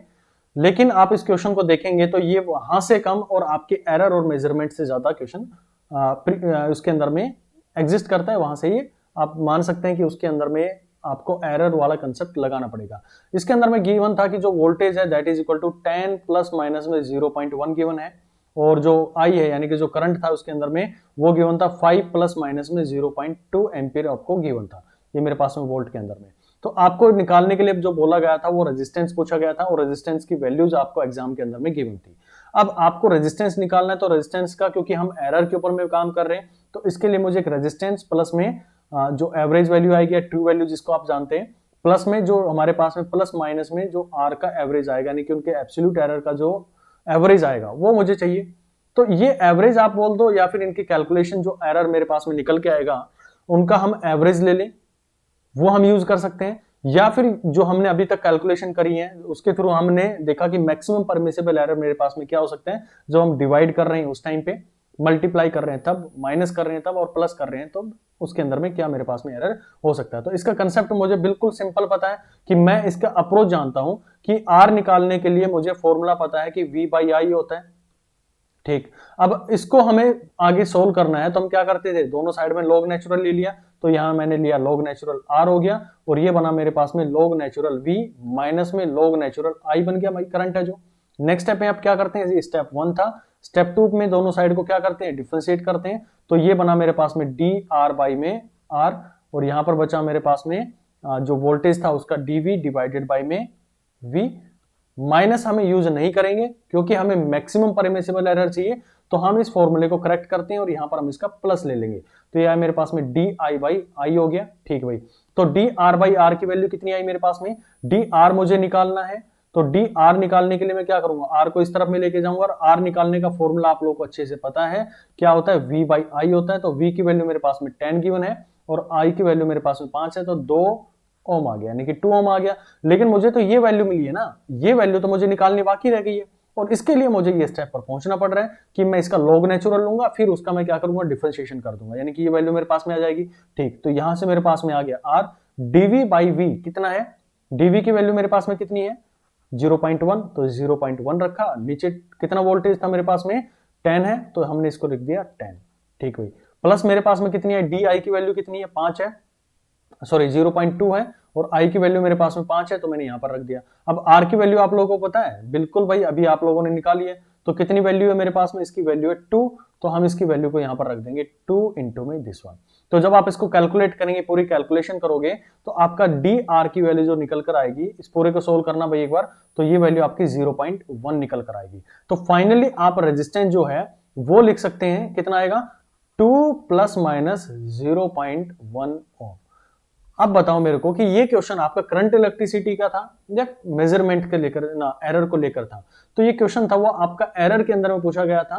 तो एरर के अंदर में पूछने का मकसद यही था कि आपको ये अप्रोच पता होनी चाहिए कि जब आप डिवाइड करते हैं तो आपका एरर जो कैसे प्रोपेगेट करता है उसके अंदर में। तो यहां से आपको ये समझ में आया कि इसका जो एरर है हमें उसके लॉग नेचुरल और ये सारी कैलकुलेशन करके अपने क्वेश्चंस को सोल्व करना चाहिए। चलो एक और बहुत अच्छा क्वेश्चन आप लोगों के लिए मैं लेके आ रहा हूं, जिसके अंदर में मैं क्वेश्चन दे रहा हूं, क्वेश्चन नंबर 3 हो सकता है, ये 3 होगा शायद। ये time is equal to 2 pi L by G, ये फॉर्मूला तो आप लोगों ने पढ़ा होगा, टाइम पीरियड सिंपल पेंडुलम का जो है वो आप लोगों ने अच्छे से समझा है। लेंथ में इसके अंदर में दे रहा हूं आपको कि लेंथ जो गिवन है दैट इज 1 प्लस माइनस में 0.1 मीटर है, और जो इसका जो टाइम पीरियड इसके अंदर में गिवन था, टाइम पीरियड मेरे पास में गिवन है that is 2 plus minus 0.05 second, ये आपके पास में टाइम पीरियड है। अच्छा, अब समझो इसको थोड़ा सा एक बार मैं क्विक रिवीजन पर लेके जाना चाहूंगा आपको। ये मेरे पास में गिवन है 0.1, इसका मतलब क्या है, इसका मतलब है कि जो स्केल मैंने यूज किया है इस लेंथ को मेजरमेंट करने के लिए वो मिनिमम से मिनिमम 0.1 को मेजर कर सकता है। ठीक, यहां पर मैंने 0.05 दिया आपको, इसका मतलब यह है कि जिस भी क्लॉक से मैंने इसको मेजर किया है या जिस भी मैंने इंस्ट्रूमेंट से इसको मेजर किया है उसका मिनिमम से मिनिमम इतनी सेकंड को वो मेजर कर सकता है, दैट इज 0.05 सेकंड। ये समझ में आना चाहिए। ये आपके पास में क्या कहलाएगा आगे जाके, लिस्ट काउंट भी हम इसको जानेंगे। तो लिस्ट काउंट यानी कि कम से कम मैं इतनी डिस्टेंस यानी कि इतनी दूरी इतना टाइम तो उस डिवाइस से मेजर कर सकता हूं, तो उसकी एक एक्यूरेसी के बारे में मेरे को बताएगा, उसका कितना दायरा है अपने एरर को उसके अंदर में डालने का, वो आपको यहां से समझ में आता है। ठीक है, लेकिन मुझे यहां पर पूछा क्या गया है, यहां से मुझे पूछा गया है कि एक्सेलरेशन ड्यू टू ग्रेविटी की वैल्यू आप लोगों को पूछे गए। आपके लैब के अंदर में आप लोग एक्सपेरिमेंट करते थे, ऐसे एक सिंपल पेंडुलम हुआ करता था, टीचर आपको बोलता था यहाँ से आप इस पेंडुलम को छोड़ो और ये 20 ऑसिलेशन तक आप इसके टाइम पीरियड को इसके और 20 ऑसिलेशन तक के टाइम को मेजर करो और उसके बाद में आपको जी की वैल्यू निकालनी वहां से हुआ करती थी। एक्सेलेरेशन ड्यू टू ग्रेविटी हम उसके अंदर में निकालते थे। तो आप एक बार ही करते थे या कई बार इस एक्सपेरिमेंट को करते थे, बार बार इस एक्सपेरिमेंट को रिपीट करते थे और फाइनली वहां से कैलकुलेशन निकालते थे एवरेज वैल्यूज को लेकर और फिर उसके एरर्स को लेकर, एब्सोल्यूट एरर लेकर। तो आपको यहां से समझ में आना चाहिए कि टाइम पीरियड मुझे जो लिखना है वो टाइम पीरियड मेरे पास में ऑन एन एवरेज वैल्यूज आएंगी, प्लस माइनस में जो मेरे पास में एब्सोल्यूट एरर आएंगे उनकी एवरेज वैल्यू आएगी। इसको जनरली हम आगे से जो एवरेज में लिख रहा हूं इसको मैं आगे से नहीं लिखूंगा, डायरेक्टली आप लोगों को यह समझ में आना चाहिए कि डेल टी मतलब उसका एरर ही बात कर रहा है, जो कि बहुत सारी रीडिंग्स के बाद में यूज किया गया। तो ये मेरे पास में टोटल जो एक्चुअल या फिर मेरे पास में वैल्यू आएगी वो टाइम पीरियड की ये आ जाएगी। ठीक, तो टाइम पीरियड को मेजर करने के लिए मेरे पास में ये वैल्यूज थी, लेकिन मुझे यहाँ पर ग्रेविटी यूज करनी है, एक्सेलेरेशन ड्यू टू ग्रेविटी का यहाँ पर फॉर्मूला यूज करना है। तो ग्रेविटी के लिए इसके अंदर में भाई ग्रेविटी पूछी गई थी, सॉरी टाइम पीरियड नहीं पूछा गया था। तो ग्रेविटी के लिए कोई दिक्कत नहीं, जी आ गया प्लस माइनस डेल जी आ गया, आप ये कैलकुलेशन कर सकते हैं इसलिए इसके अंदर में। ठीक भाई, तो यहां से मेरे पास में वैल्यू बनी कि मैं इसके अंदर में कर सकता हूं g that will be equal to 4 pi square into में l divided by G, l divided by T square, दोनों साइड में मैंने स्क्वायर किया है तो ये मेरे पास में वैल्यू आ गई टी स्क्वायर आ गई है।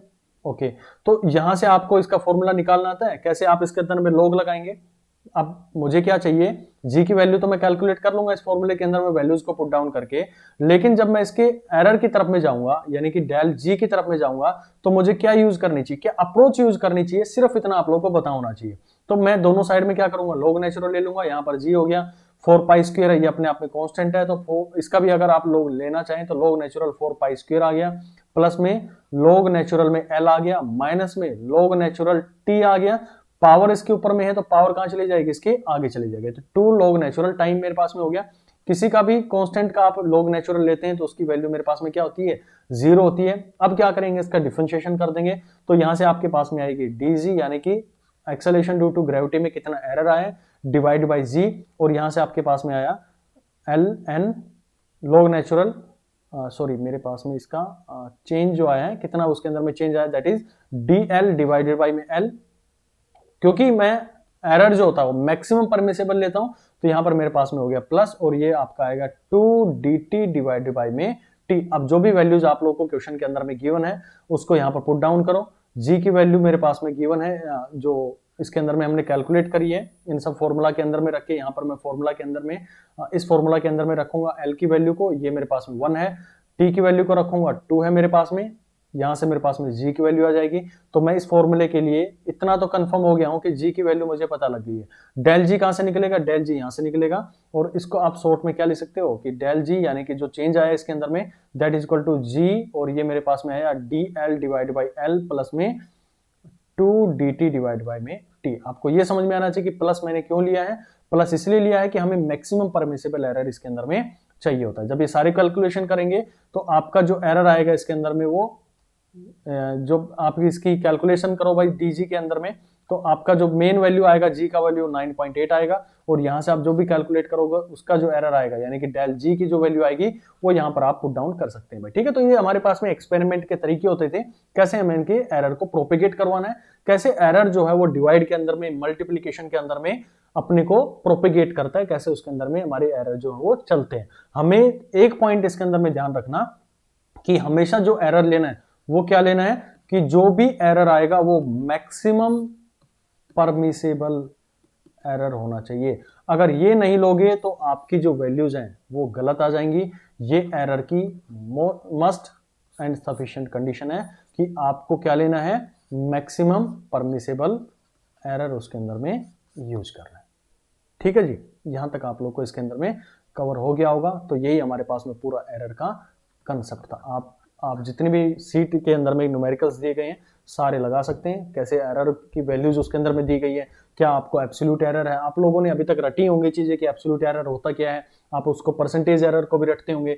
तो परसेंटेज एरर मैंने कहा कि बार बार आपको देखने को मिलेगा। जैसे मैं एक क्वेश्चन आप लोगों के लिए लेके आता हूं कि मान लो मेरे को गिवन है क्वेश्चन के अंदर में कि जो मैंने एरिया या फिर लेंथ उसके अंदर मेजर करी है और जो उसका एरर दिया गया है वो मुझे दिया गया 5% दिया गया है उस क्वेश्चन के अंदर में 5% मुझे एरर दिया गया है और जो उसका चेंज आया है यानी कि उसके अंदर में एरर है वो 0.1 का है। तो बताओ कि उसकी लेंथ कितनी आएगी।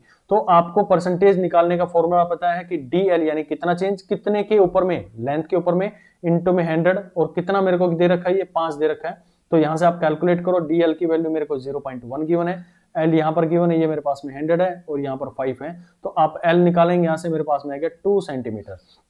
तो मैंने कहा था ना कि आपको कई बार ऐसी भी जरूरत पड़ेगी कि जो परसेंटेज एरर है ना उससे आपको लेंथ निकालने के लिए बोल दिया जाएगा। तो लेंथ आप इसके लिए इजीली यूज कर सकते हैं, या फिर कोई भी चीज मतलब जो क्वांटिटी है उसकी एक्चुअल वैल्यू निकालने के लिए बोल दिया जाएगा। तो आप इस फॉर्मूले का यूज करके DL divided by L into में 100 इसका यूज करके अपनी जो भी वैल्यूज है वो निकाल लेंगे।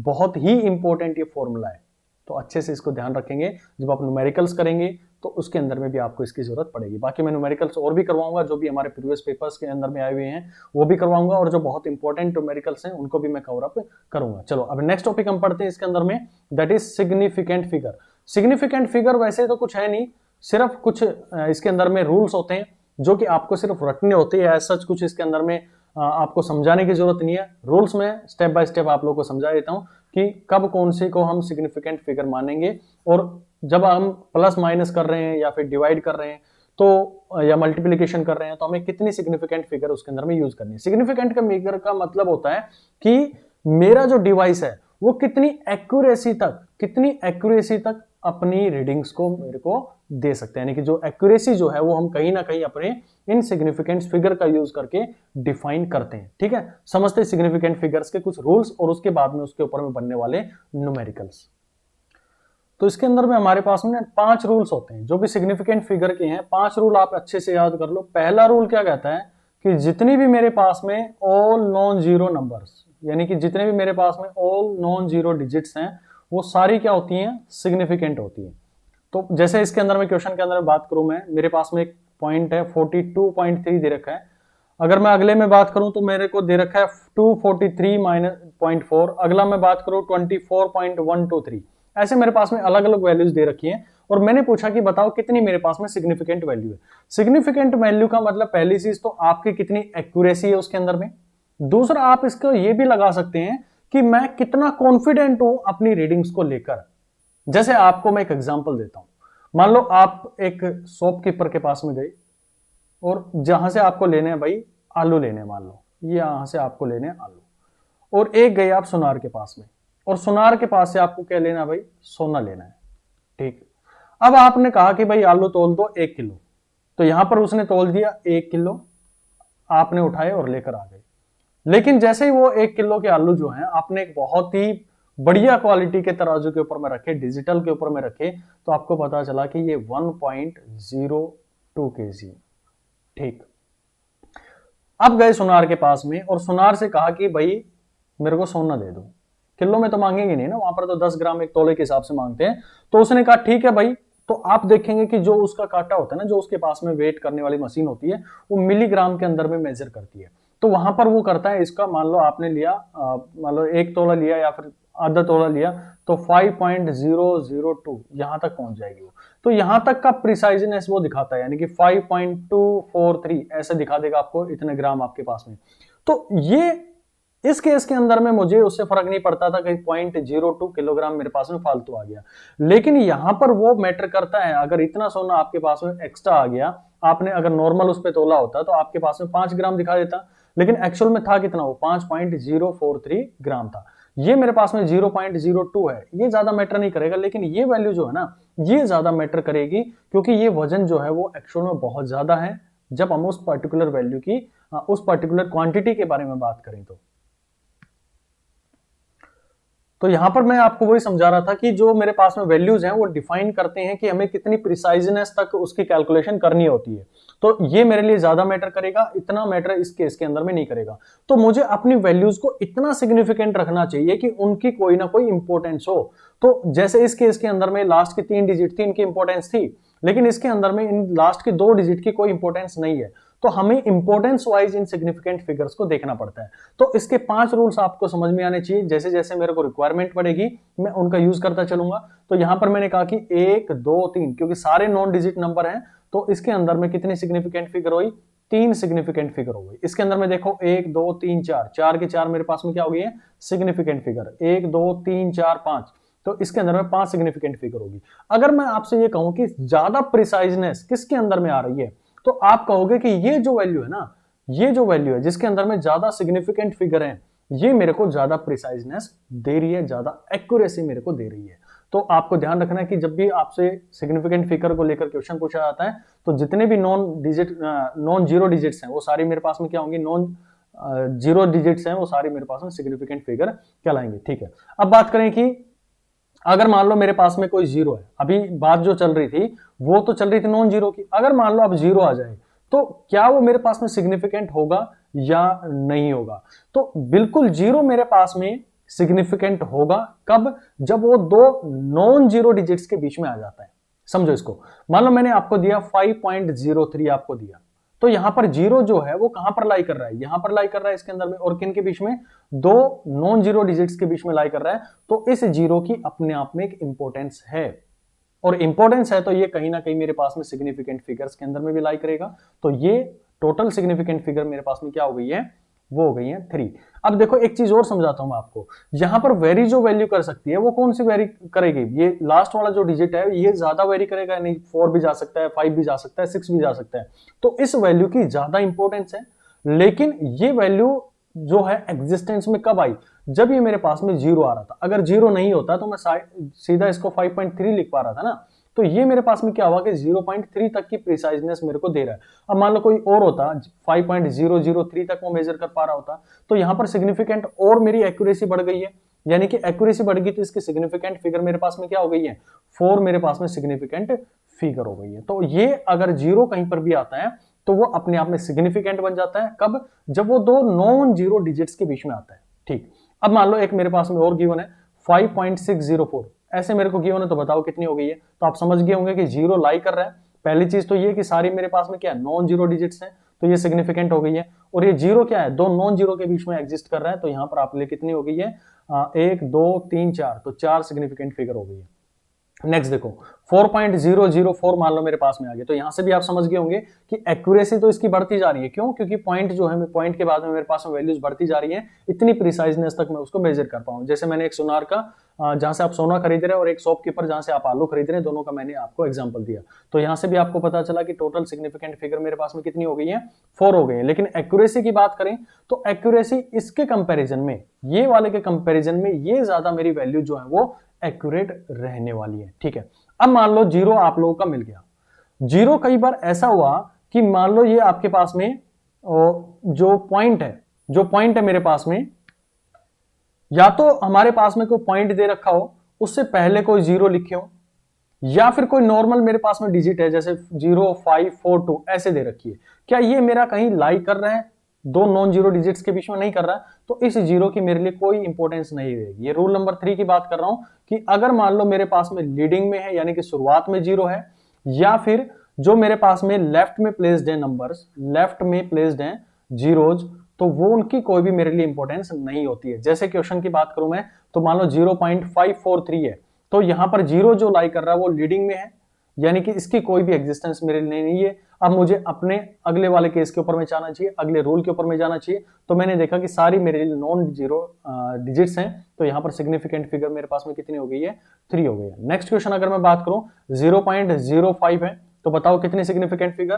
तो यहां पर आप लोगों ने देखा कि इस जीरो की कोई वैल्यू नहीं है, और ये क्योंकि नंबर है उसके पहले प्लेस किया गया है, तो भी इसकी कोई इंपॉर्टेंस नहीं है। तो ये मेरे पास में कितना आ गया, 2 सिग्निफिकेंट फिगर आ गई है। अगर मान लो ये ऐसा होता है 0.0405, अब जीरो तो यहां पर भी आ गया, क्या इस जीरो की इंपॉर्टेंस होगी? बिल्कुल होगी, क्योंकि पिछला रूल ही हमने ये समझा था कि 2 नॉन जीरो के बीच में आ गया तो आपको उसको कंसीडर करना पड़ेगा।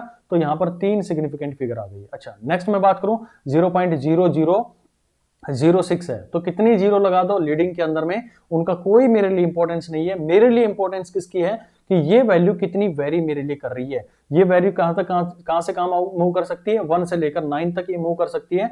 तो ये वेरिएशन से मेरी वैल्यूज या मेरा जो एरर है या जो मेरी कैलकुलेशन है वो इफेक्ट होती है। इन जीरो से मेरी कोई भी वैल्यू के अंदर में इफेक्ट नहीं हो रहा। हाँ, इनका सिर्फ इतना फायदा है मेरे लिए कि ये मेरे को ज्यादा एक्यूरेसी की तरफ में लेके जाती है, क्योंकि पॉइंट के बाद में मैं ये बता सकता हूं कि इतने पॉइंट तक, यानी कि इतने छोटी से छोटी वैल्यू तक मैं उसको मेजर कर सकता हूं। लेकिन जो वेरी यहां पर जो वैल्यू करेगी वो ये करेगी 6। तो मेरे लिए सिग्निफिकेंट क्या हो गया, केवल एक नंबर हो गया जो कि यहां पर है। तो ये आपका रूल नंबर 3 आता है। रूल नंबर 4 की बात करूं तो जो भी मेरे पास में ट्रेलिंग जीरो होते हैं, जो भी मेरे पास में ट्रेलिंग जीरो होते हैं, तो वो हमारे पास में क्या होता है, सिग्निफिकेंट होते हैं। जैसे ट्रेलिंग जीरो का मतलब समझो कि मान लो मेरे पास में ये वैल्यू है 4.330, ऐसे एक वैल्यू गिवन है।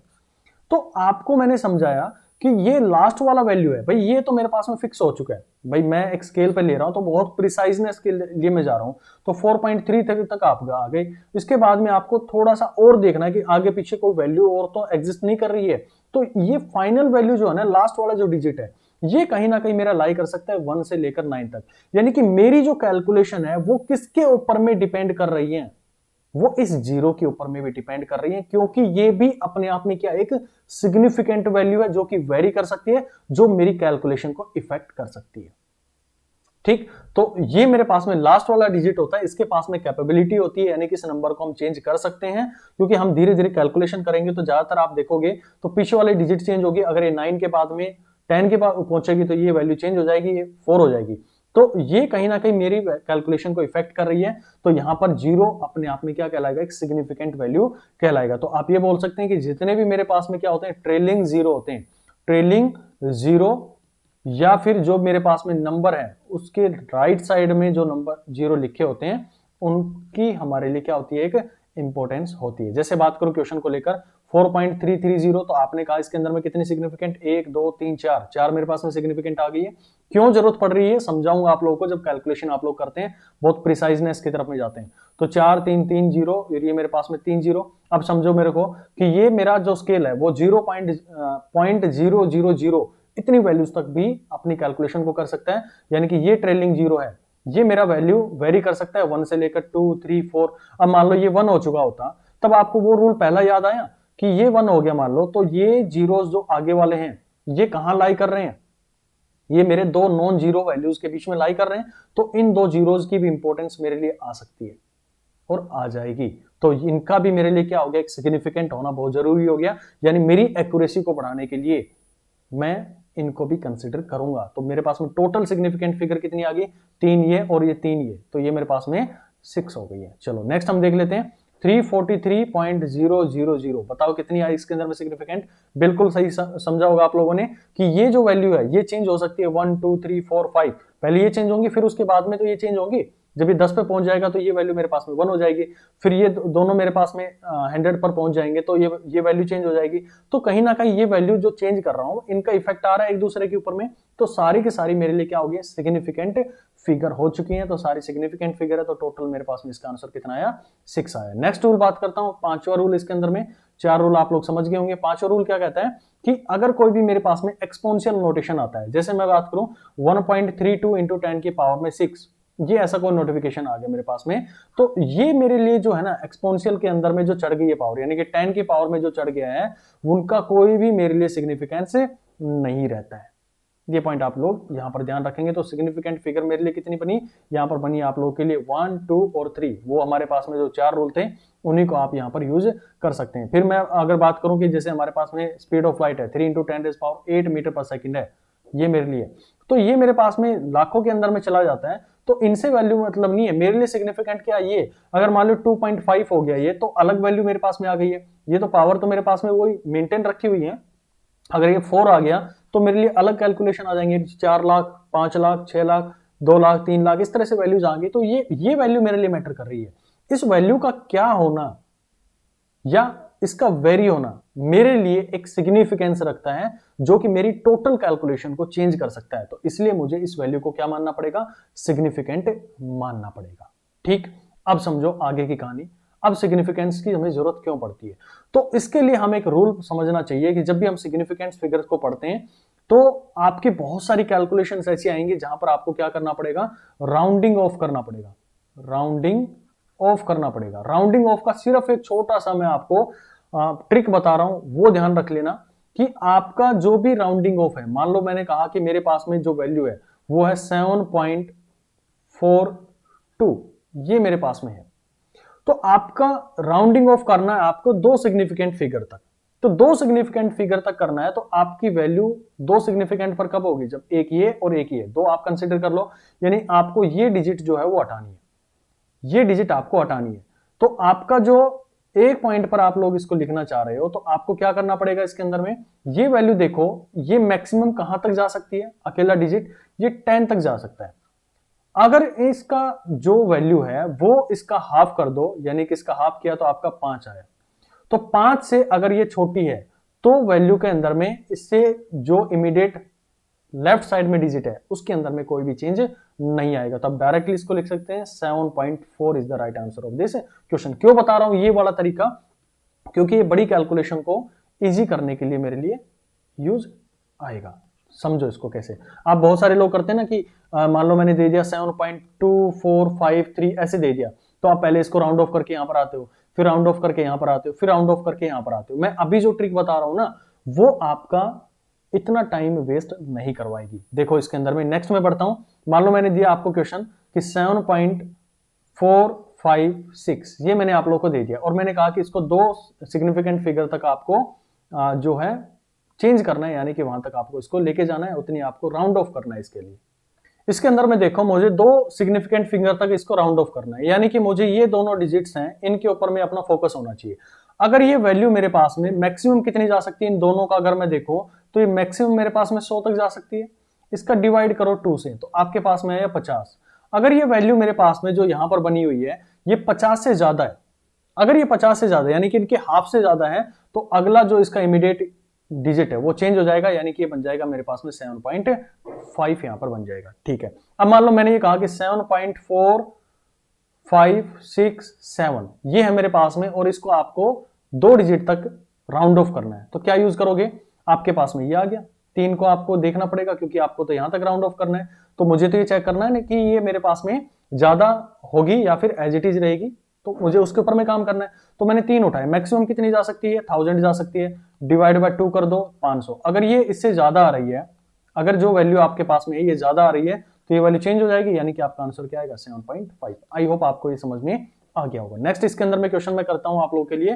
क्वेश्चन मेरे को गिवन है, मान लो जो क्वेश्चन है ग्रेटर देन वाला 1 वाला मैंने दिखा दिया, लेस देन वाला दिखा दिया। अब मान लो ऐसा कुछ हो जाता कि वैल्यू मेरे पास में ऐसे आ जाती 1.750, एग्जैक्ट 50 आ जाती, यानी एग्जैक्ट उसका हाफ आ जाती, तब क्या करते हैं।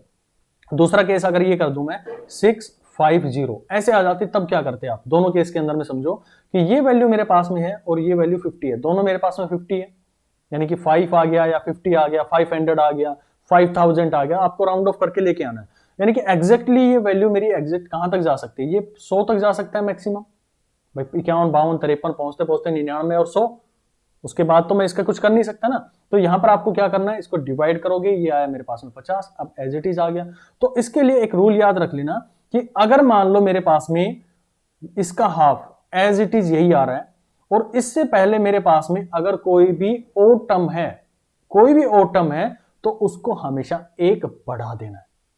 अगर वहां पर क्या है, ओड टर्म है, तो आपको क्या करना है, +1 कर देना उसके अंदर में। तो यहां पर मेरे पास में क्या आएगा, 1.8 आ गया। बहुत इंपॉर्टेंट रूल है ये कि अगर आपके पास में ओड है तो ओड आ गया तो आपको +1 उसके अंदर में कर देना। अब यहां पर देखो नेक्स्ट के अंदर में, इसके अंदर में क्या बन रहा है, मेरा वैल्यू जो है वो 50 बन रहा है एग्जैक्ट, यानी उसके हाफ के बराबर ही आ गया। लेकिन आपने देखा कि इससे पहले जो इमीडिएट लेफ्ट साइड के अंदर में जो टर्म है वो मेरे पास में इवन है, और जब भी इवन आ जाती है तो आपको जो नंबर है उसको कोई भी चेंज नहीं करना होता है, डोंट चेंज, डोंट चेंज, ये मेरे पास में इसका रूल होगा।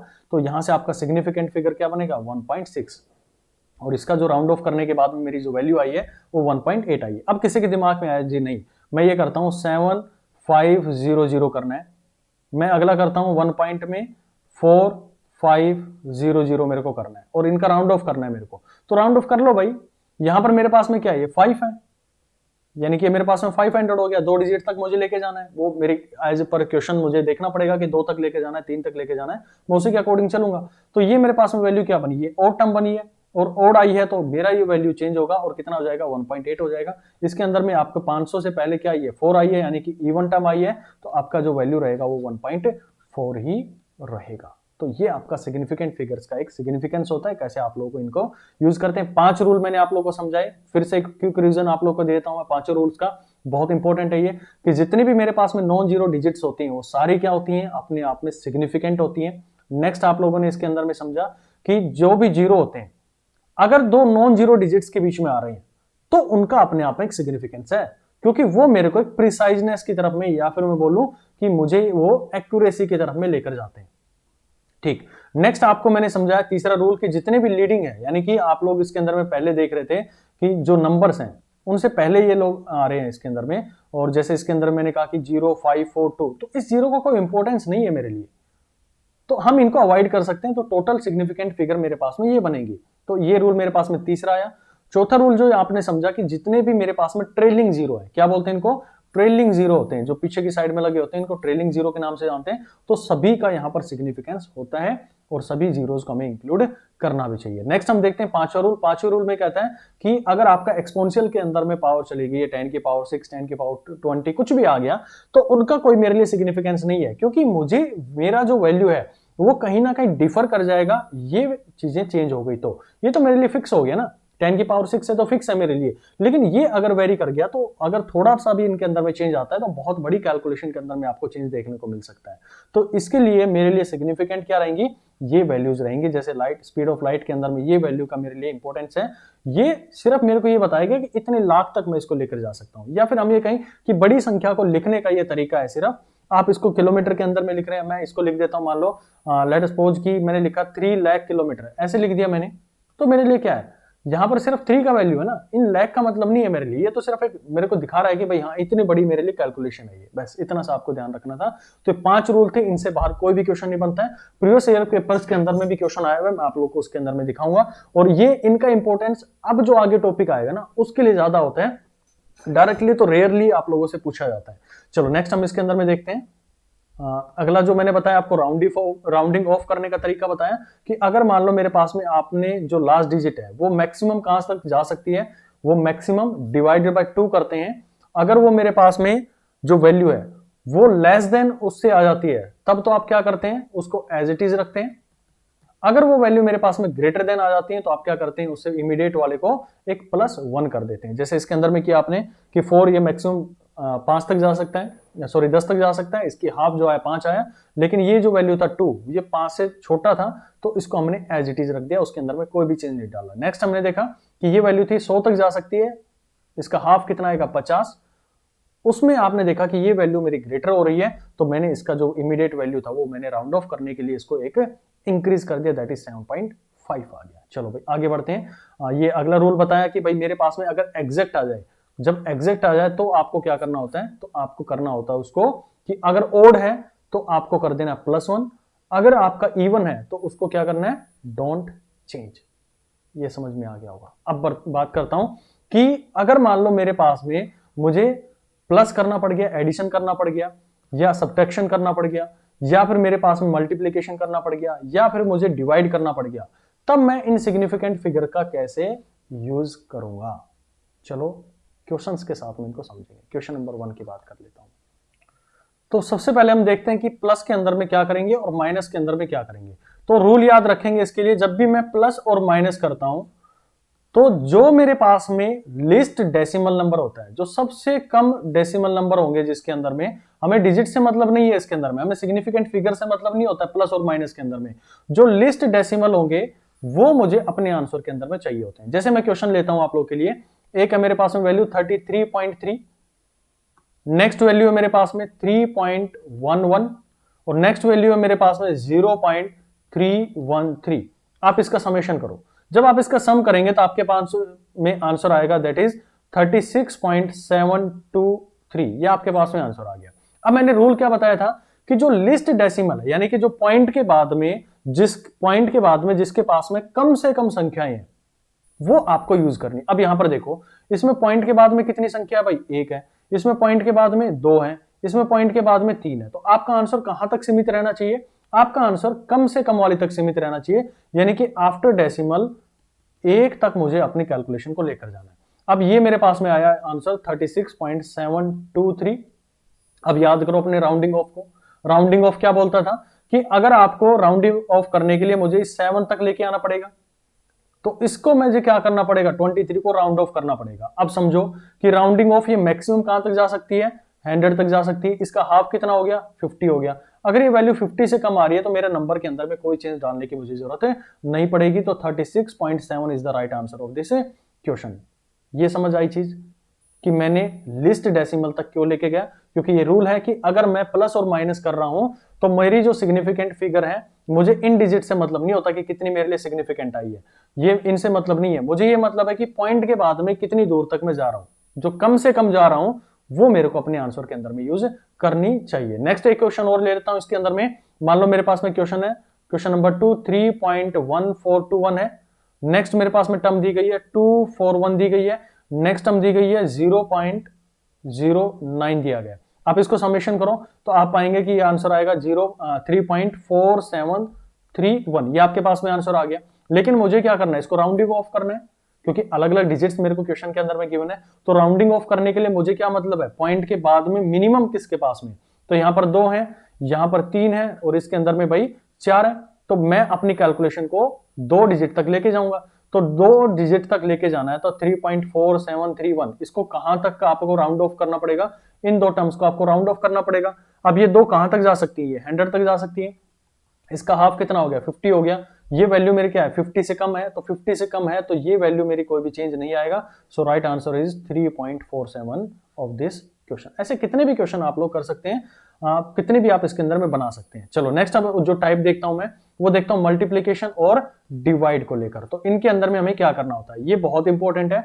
तो इसके अंदर में आप लोग ये याद करेंगे कि जो भी मेरे पास में प्रिसाइजनेस है या फिर मैं सिग्निफिकेंट फिगर की बात करता हूं, तो जिसके अंदर में मिनिमम से मिनिमम सिग्निफिकेंट जिसके अंदर में रहेंगी, आपको वही यूज करना है, मिनिमम सिग्निफिकेंट फिगर। प्लस और माइनस के अंदर में कोई भी आपको सिग्निफिकेंट फिगर का मतलब नहीं था, लेकिन आप मल्टीप्लाई और डिवाइड कर रहे हैं तो यहां पर सिग्निफिकेंट फिगर्स जो है वो अपना एक सिग्निफिकेंस रखती हैं। यहां पर वो अपना एक एग्जिस्टेंस यहां पर वो रखती हैं। जैसे क्वेश्चन समझते हैं, मान लो मैंने आप लोगों को क्वेश्चन दिया कि एक मल्टीप्लीकेशन करके दिखाओ 142.06 और इसको आपको मल्टीप्लाई करना है 0.23 से, इसे मल्टीप्लाई करो। जब आप इसको मल्टीप्लाई करेंगे तो मैं आंसर आप लोगों को बता देता हूं। ऐसे बहुत बार आप लोगों को अपने फिजिक्स के अंदर में कैलकुलेशन करनी पड़ती है, इस तरह के पॉइंट्स के साथ में आपको करना भी पड़ता है। तो आपको ध्यान रखना है कि उनको हमेशा कोशिश करें कि जो भी कैलकुलेशन करें तो जो सिग्निफिकेंट फिगर है उनका कंसेप्ट वहां पर जरूर ध्यान रखें और उसके बाद में उनको कैलकुलेट करें। तो ये आएगा मेरे पास में 30, जो आंसर आएगा 32.6738, ये आपके पास में आंसर आ गया। अब आपको करना क्या है, इसको राउंडिंग ऑफ करना पड़ेगा, क्योंकि आप देख पा रहे हैं इसके अंदर में तो पॉइंट के बाद 2 तक है, इसमें पॉइंट के बाद में 2 तक है, तो कहीं ना कहीं मुझे सिग्निफिकेंट फिगर्स का कंसेप्ट यूज करना पड़ेगा। अब आ जाओ अपने रूल्स के ऊपर में कि रूल क्या कह रहा था मेरा कि भाई आपको दोनों सिग्निफिकेंट फिगर देखने की, जिसके अंदर में कम होगी उसको आपको यूज कर लेना है। तो मैं इसके ऊपर में गया तो मुझे रूल पता था कि जितनी भी सिग्निफिकेंट फिगर नॉन जीरो होती है वो सारी सिग्निफिकेंस रखती है मेरे लिए, तो 4 तो ये होगी। अब मेरी नजर पड़ी जीरो के ऊपर में, क्या ये जीरो अपने आप में सिग्निफिकेंट है कि नहीं है, बिल्कुल है सिग्निफिकेंट। क्यों है, क्योंकि 2 नॉन जीरो डिजिट्स के बीच में आ रहा है।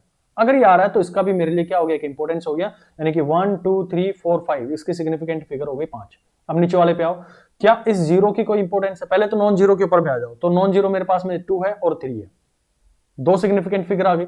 फिर मेरी नजर पड़ती है जीरो के ऊपर में। अब जीरो के लिए 2 रूल थे कि वो पहले है या फिर बाद में है। बाद में है तो एग्जिस्टेंस है, पहले है तो कोई भी एग्जिस्टेंस उसकी नहीं है, और बीच में भी है तो एग्जिस्टेंस है। देखो जीरो की 3 कहानियां थी ना कि भाई जीरो जो है वो पहले भी मिल सकता है, नंबर्स के बीच में मिल सकता है और बाद में मिल सकता है। तो बीच में मिल रहा है, इन दोनों की इंपॉर्टेंस है, लेकिन पहले जो मिल रहा है ना इसका कोई इंपॉर्टेंस हमारे लिए नहीं होता है। तो यहां पर आपको पता लगा कि केवल 2 सिग्निफिकेंट फिगर है, तो 2 आप इसका लिख सकते हैं। अब आ जाओ, अब मुझे अपना आंसर जो है वो भी तो क्या करना पड़ेगा, 2 सिग्निफिकेंट फिगर तक लेके जाना पड़ेगा। अब 2 तक लेके जाना है तो यहां पर आप देखो कि 2 कहां से बन सकती है। इधर से शुरुआत करूंगा मैं 1 2, हमेशा जब भी हम इनकी कैलकुलेशन करेंगे तो मैक्सिमम डेटा की तरफ से हम पॉइंट की तरफ में बढ़ते हैं। तो 3 2, ये तो मेरे को 2 सिग्निफिकेंट फिगर यही बन गई। लेकिन इसका क्या करूं मैं, इनको भी तो हटाना पड़ेगा। अब आ जाओ, ये मेरे पास में जो है ये मैक्सिमम कहां तक जा सकती है, ये जा सकती है 10,000 तक भाई, 4 डिजिट इसके अंदर में। इसका हाफ कितना आ गया, ये मेरे पास में आ गया 5,000।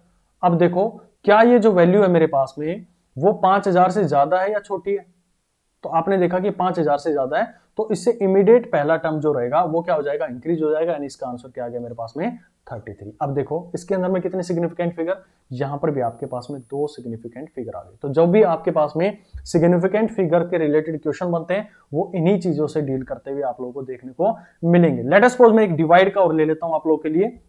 मैंने एक डिवाइड किया 0.90 को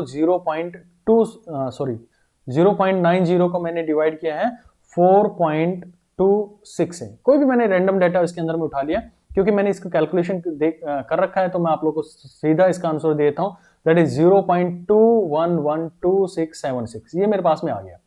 अब आपको देखना होगा कि यार ये तो वैल्यूज तो बहुत ज्यादा आ गई, लेकिन मुझे तो इसको क्या करना पड़ेगा, राउंड ऑफ करना पड़ेगा। और कहां तक, क्योंकि डिवाइड कर रहा हूं तो मैं सिग्निफिकेंट फिगर्स को देखूंगा। अगर मैं प्लस और माइनस कर रहा होता तो मैं पॉइंट के बाद वाले टर्म्स को देखता, लेकिन यहाँ डिवाइड कर रहा हूं तो मेरे लिए कौन सी वैल्यूज का इंपॉर्टेंस है, सिग्निफिकेंट फिगर्स का है। तो इसमें आपने देखा कि एक पहले वाले के अंदर में एक नॉन जीरो डिजिट मिला, यानी इसका इंपॉर्टेंस है 1 तो हो गया भाई।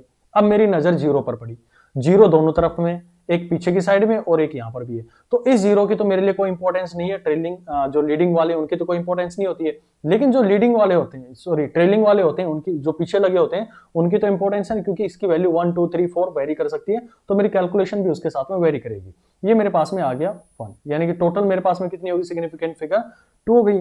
नीचे वाले पे आओ, सारी नॉन डिजिट फिगर है तो मेरे पास में 3 हो गई है। अब मुझे यूज कौन सा करना होता है, मुझे यूज करना होता है जो मिनिमम सिग्निफिकेंट फिगर है वो यूज करना पड़ेगा। तो मिनिमम वाला कौन सा हो गया, ये मेरे पास में 2 वाला हो गया। तो यहां पर आप इसको राउंड ऑफ करो। राउंड ऑफ करने के लिए कहां से चलेंगे हम, यहां से लेफ्ट साइड से चलते हैं। तो 1 सिग्निफिकेंट 2 सिग्निफिकेंट, यानी कि इतना जो है इसको मुझे क्या करना पड़ेगा, राउंड ऑफ करना पड़ेगा। अब देखो ये कहां तक जा सकता है, ये 1 लाख तक जा सकता है। 1 लाख का आधा कितना हो गया, 50,000। अब देखो ये जो पूरा जिसको मैंने व्हाइट से लिखा हुआ 50,000 से छोटी है या बड़ी है। अब आपको क्या वो जरूरत है कि यहां से इस पे लेके जाओगे, फिर इसको यहां पर लेके जाओगे, फिर यहां से, और फिर इसको राउंड ऑफ करते चलोगे। तो सीधा एक साथ उड़ाओ ना।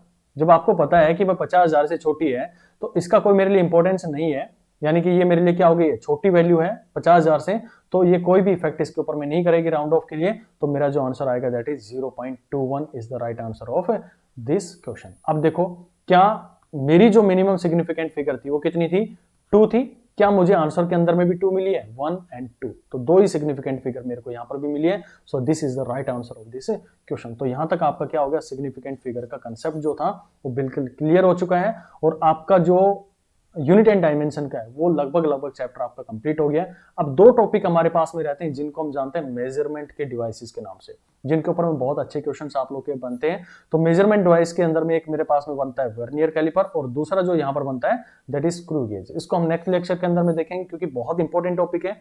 इनको मैं बहुत अच्छे से कुछ एनिमेशंस के साथ में आप लोग को समझाऊंगा, ताकि आप लोग को क्लैरिटी आ जाए कि कैसे आप इनका लिस्ट काउंट लेते हैं, और अगर एग्जामिनर ने थोड़ा सा भी इसके अंदर में चेंज डाल दिया तो आप कैसे उसको सोल्व आउट कर सकते हैं। वो सारी चीजें मैं आपको नेक्स्ट लेक्चर के अंदर में समझाऊंगा। बहुत खूबसूरत टॉपिक है दोनों, हालांकि ज्यादा बड़े नहीं है, आधे घंटे के आसपास का लेक्चर होगा, और उसके बाद में पूरा यूनिट एंड डायमेंशन मेरा कंप्लीट हो जाएगा। और उसके बाद में हम अपनी जो टेस्ट सीरीज है वो सारी कवर अप इसके अंदर में कर लेंगे, जो आप लोग को प्रोवाइड करी गई है। आप वहां पर जाकर उनको देख भी सकते हैं, वहां से उनको डाउनलोड भी कर सकते हैं, जो हमारा टेलीग्राम चैनल या जहां पर भी आप लोगों को सोर्सेज दिए गए हैं वहां से आप लोग इसको डाउनलोड कर भी सकते हैं। ठीक है जी, मिलते हैं फिर नेक्स्ट वीडियो के अंदर में। आप जो भी अभी तक बताया है मैंने उसको एक बार क्विक रीजन में आप लोगों को बताया। तो मैंने आपको 2 रूल बताए, डिवाइड और मल्टीप्लिकेशन के अंदर में क्या होता है, इसके अंदर में प्लस और माइनस के अंदर में तो आपको डेसिमल के बाद में जो कम से कम संख्याएं उनको देखनी होती है, और प्लस और मल्टीप्लिकेशन और डिवाइड के अंदर में जो लिस्ट हमारे पास में सिग्निफिकेंट फिगर होती है उनका में यूज करना होता है। और फिर हमने देखा था इससे पहले जो रूल्स थे मैंने आपको वो बताए थे कि 5 रूल कौन कौन से हैं मेरे पास में, कि कब जीरो की वैल्यू है कब नहीं है, एक्सपोनेंशियल में आ जाता है यूज है या नहीं है। फिर हमने ट्रेलिंग जीरोस के बारे में देखा था, लीडिंग के लिए कोई इंपॉर्टेंस नहीं है, जीरो अगर मेरे पास में आ रहा है बीच में 2 डिजिट्स के तो उसकी इंपॉर्टेंस है। फिर सारी नॉन जीरो डिजिट्स मेरे पास में होती हैं। एरर हमें कौन सा यूज करना होता है, जो मैक्सिमम परमिसेबल एरर मेरे पास में आता है। ये सारी कैलकुलेशंस आप लोगों ने यहाँ पर मेरे साथ में करके देखी थी। अगर मान लो एरर आया है तो वो प्रोपेगेट कैसे करेगा, प्लस है तो कैसे प्रोपेगेट करेगा, माइनस है तो कैसे प्रोपेगेट करेगा। तो चाहे माइनस हो चाहे प्लस हो, जो उनके एरर होते हैं वो क्या हो जाते हैं, आपस में ऐड हो जाते हैं। जब डिवाइड और मेरे पास में मल्टीप्लीकेशन आती है तो आपने उसका क्या करना होता है, दो रूल आप लोगों को मैंने समझाए थे कि पहला रूल मुझे क्या करना होता है, उसका लॉग लेना होता है, और दूसरा मुझे उसका क्या करना पड़ता है, स्टेप 2 में उसको डिफरेंशिएट करना पड़ता है। इसके बाद में मैं अपनी कैलकुलेशन इजिली कर सकता हूं, जो भी मेरे को निकालना होगा, यानी कि डी ए निकालना है या जो भी मेरे को एरर निकालना है उसका वहां से हम निकाल सकते हैं। फिर उसके बाद से पहले मैंने प्रोपेगेशन ऑफ एरर आपको समझा दिया है, ये कैसे हम इसको कैलकुलेशन करते हैं, या फिर ये जो 0.1 लिखा हुआ है इसकी क्या इंपॉर्टेंस होती है, यानी कि कम से कम इतना नाप सकता है। ये मेरे पास में इसका कंक्लूजन होता है, जो यहाँ पर लिखा होता है कि इतनी कम से कम वैल्यू को मेजर कर सकता है। अगर मान लो आपको ये करनी थी 0.09 की कैलकुलेशन करनी है तो ये नहीं कर पाएगा भाई, ये वहां पर आपका कैलकुलेशन नहीं कर पाएगा, एरर वहां पर दे देता है। तो ये आपने एरर को निकालना समझा कि एरर कैसे निकलता है, क्या मेरे पास में एवरेज वैल्यूज होती हैं, क्या एब्सोल्यूट एरर होता है, सबसे इंपॉर्टेंट मेरे पास में क्या होता है, जो परसेंटेज एरर होता है। ये आपने सीखा इसको, क्योंकि इसकी बहुत ज्यादा इंपॉर्टेंस है। अगर मुझे ये पता है कि भाई 5% एरर है, मैंने कहा 5% एरर है, और एक के अंदर में मैंने कहा कि 2% एरर है, तो आपको इस परसेंटेज एरर के हिसाब से ये पता लगता है कि मैं जो वैल्यूज ले रहा हूं वो बेसिकली जो एक्चुअल वैल्यू है उसके कंपैरिजन में इसको मैं चेक कर रहा हूं कि उसका कितना एरर मेरे पास में आ रहा है। ठीक है, हो सकता है कि जो 5% एरर आया ये 100 प्लस में माइनस में हो, और एक जो 2% एरर आ रहा है ये 1000 के ऊपर में हो। तो इससे हमें परसेंटेज एरर से एक आइडिया लगता है कि कौन सा मेरे लिए बेटर डिवाइस रहेगा। तो 2% वाला मेरे लिए ज्यादा बेटर होगा एज कंपेयर टू 5%। वो अलग अलग कैलकुलेशन वैल्यूज के ऊपर में आप ले सकते हो, लेकिन ये परसेंटेज एरर मुझे ये बताता है कि मेरे लिए कौन सा डिवाइस यूज करना ज्यादा बढ़िया रहेगा। तो ये आपका एरर का पूरा कंसेप्ट मैंने आप लोगों को समझा दिया कि कैसे आप एरर लेते हैं। दो तरह के एरर होते हैं, एक रैंडम एरर और एक मेरे पास में सिस्टमैटिक एरर। रैंडम एरर जो आप ले रहे हैं कि आप टेढ़ा देख रहे हैं या फिर इधर उधर देख रहे हैं, अलग अलग पॉइंट से आप उसको ऑब्जर्व कर रहे हैं, तो वहां से जो एरर आ जाते हैं उनको रैंडम एरर देते हैं। सिस्टमैटिक एरर मैंने बताया कि स्केल था, स्केल आधा टूट गया और उससे आप कैलकुलेट कर रहे हैं, तो आपकी डिवाइस की गलती है ना, वो कैलकुलेशन की थोड़ी ना गलती है। तो ये मेरे पास में आई इसकी जो कंपटीशन लेवल पर मैंने आपको समझाया कि इससे एरर से आपके क्वेश्चंस बनते हैं, और इंस्ट्रूमेंट्स के ऊपर में आपके जो स्क्रू गेज और वर्नियर कैलिपर के ऊपर में क्वेश्चन बनते हैं। वर्नियर कैलिपर के ज्यादा क्वेश्चंस बनते हैं as compare to screw gauge, क्योंकि इसके अंदर में जो वैल्यूज होती हैं, जो स्केल होता है यानी कि लिस्ट काउंट जो होता है, वो हम इसका चेंज भी कर सकते हैं। एग्जामिनर का दिमाग अगर थोड़ा सा इधर उधर घुमा, उसने थोड़ा सा अपने डिविजन्स को चेंज करना है, और आपका जो आप जो रटते हैं ना कि इसका लिस्ट काउंट 0.01, इसका लिस्ट काउंट 0.001, वो रखा रह जाएगा, कोई काम का नहीं रहेगा वहां पर। ठीक है, तो यहां तक आप लोग को समझ में आ गया होगा। नेक्स्ट लेक्चर के अंदर में मैं दो इंपॉर्टेंट डिवाइसेस स्क्रू गेज और वर्नियर कैलिपर को कवर करूंगा। उसके बाद में आपका चैप्टर जो है वो यहाँ पर कंप्लीट हो जाएगा। ठीक है, मिलते हैं फिर नेक्स्ट।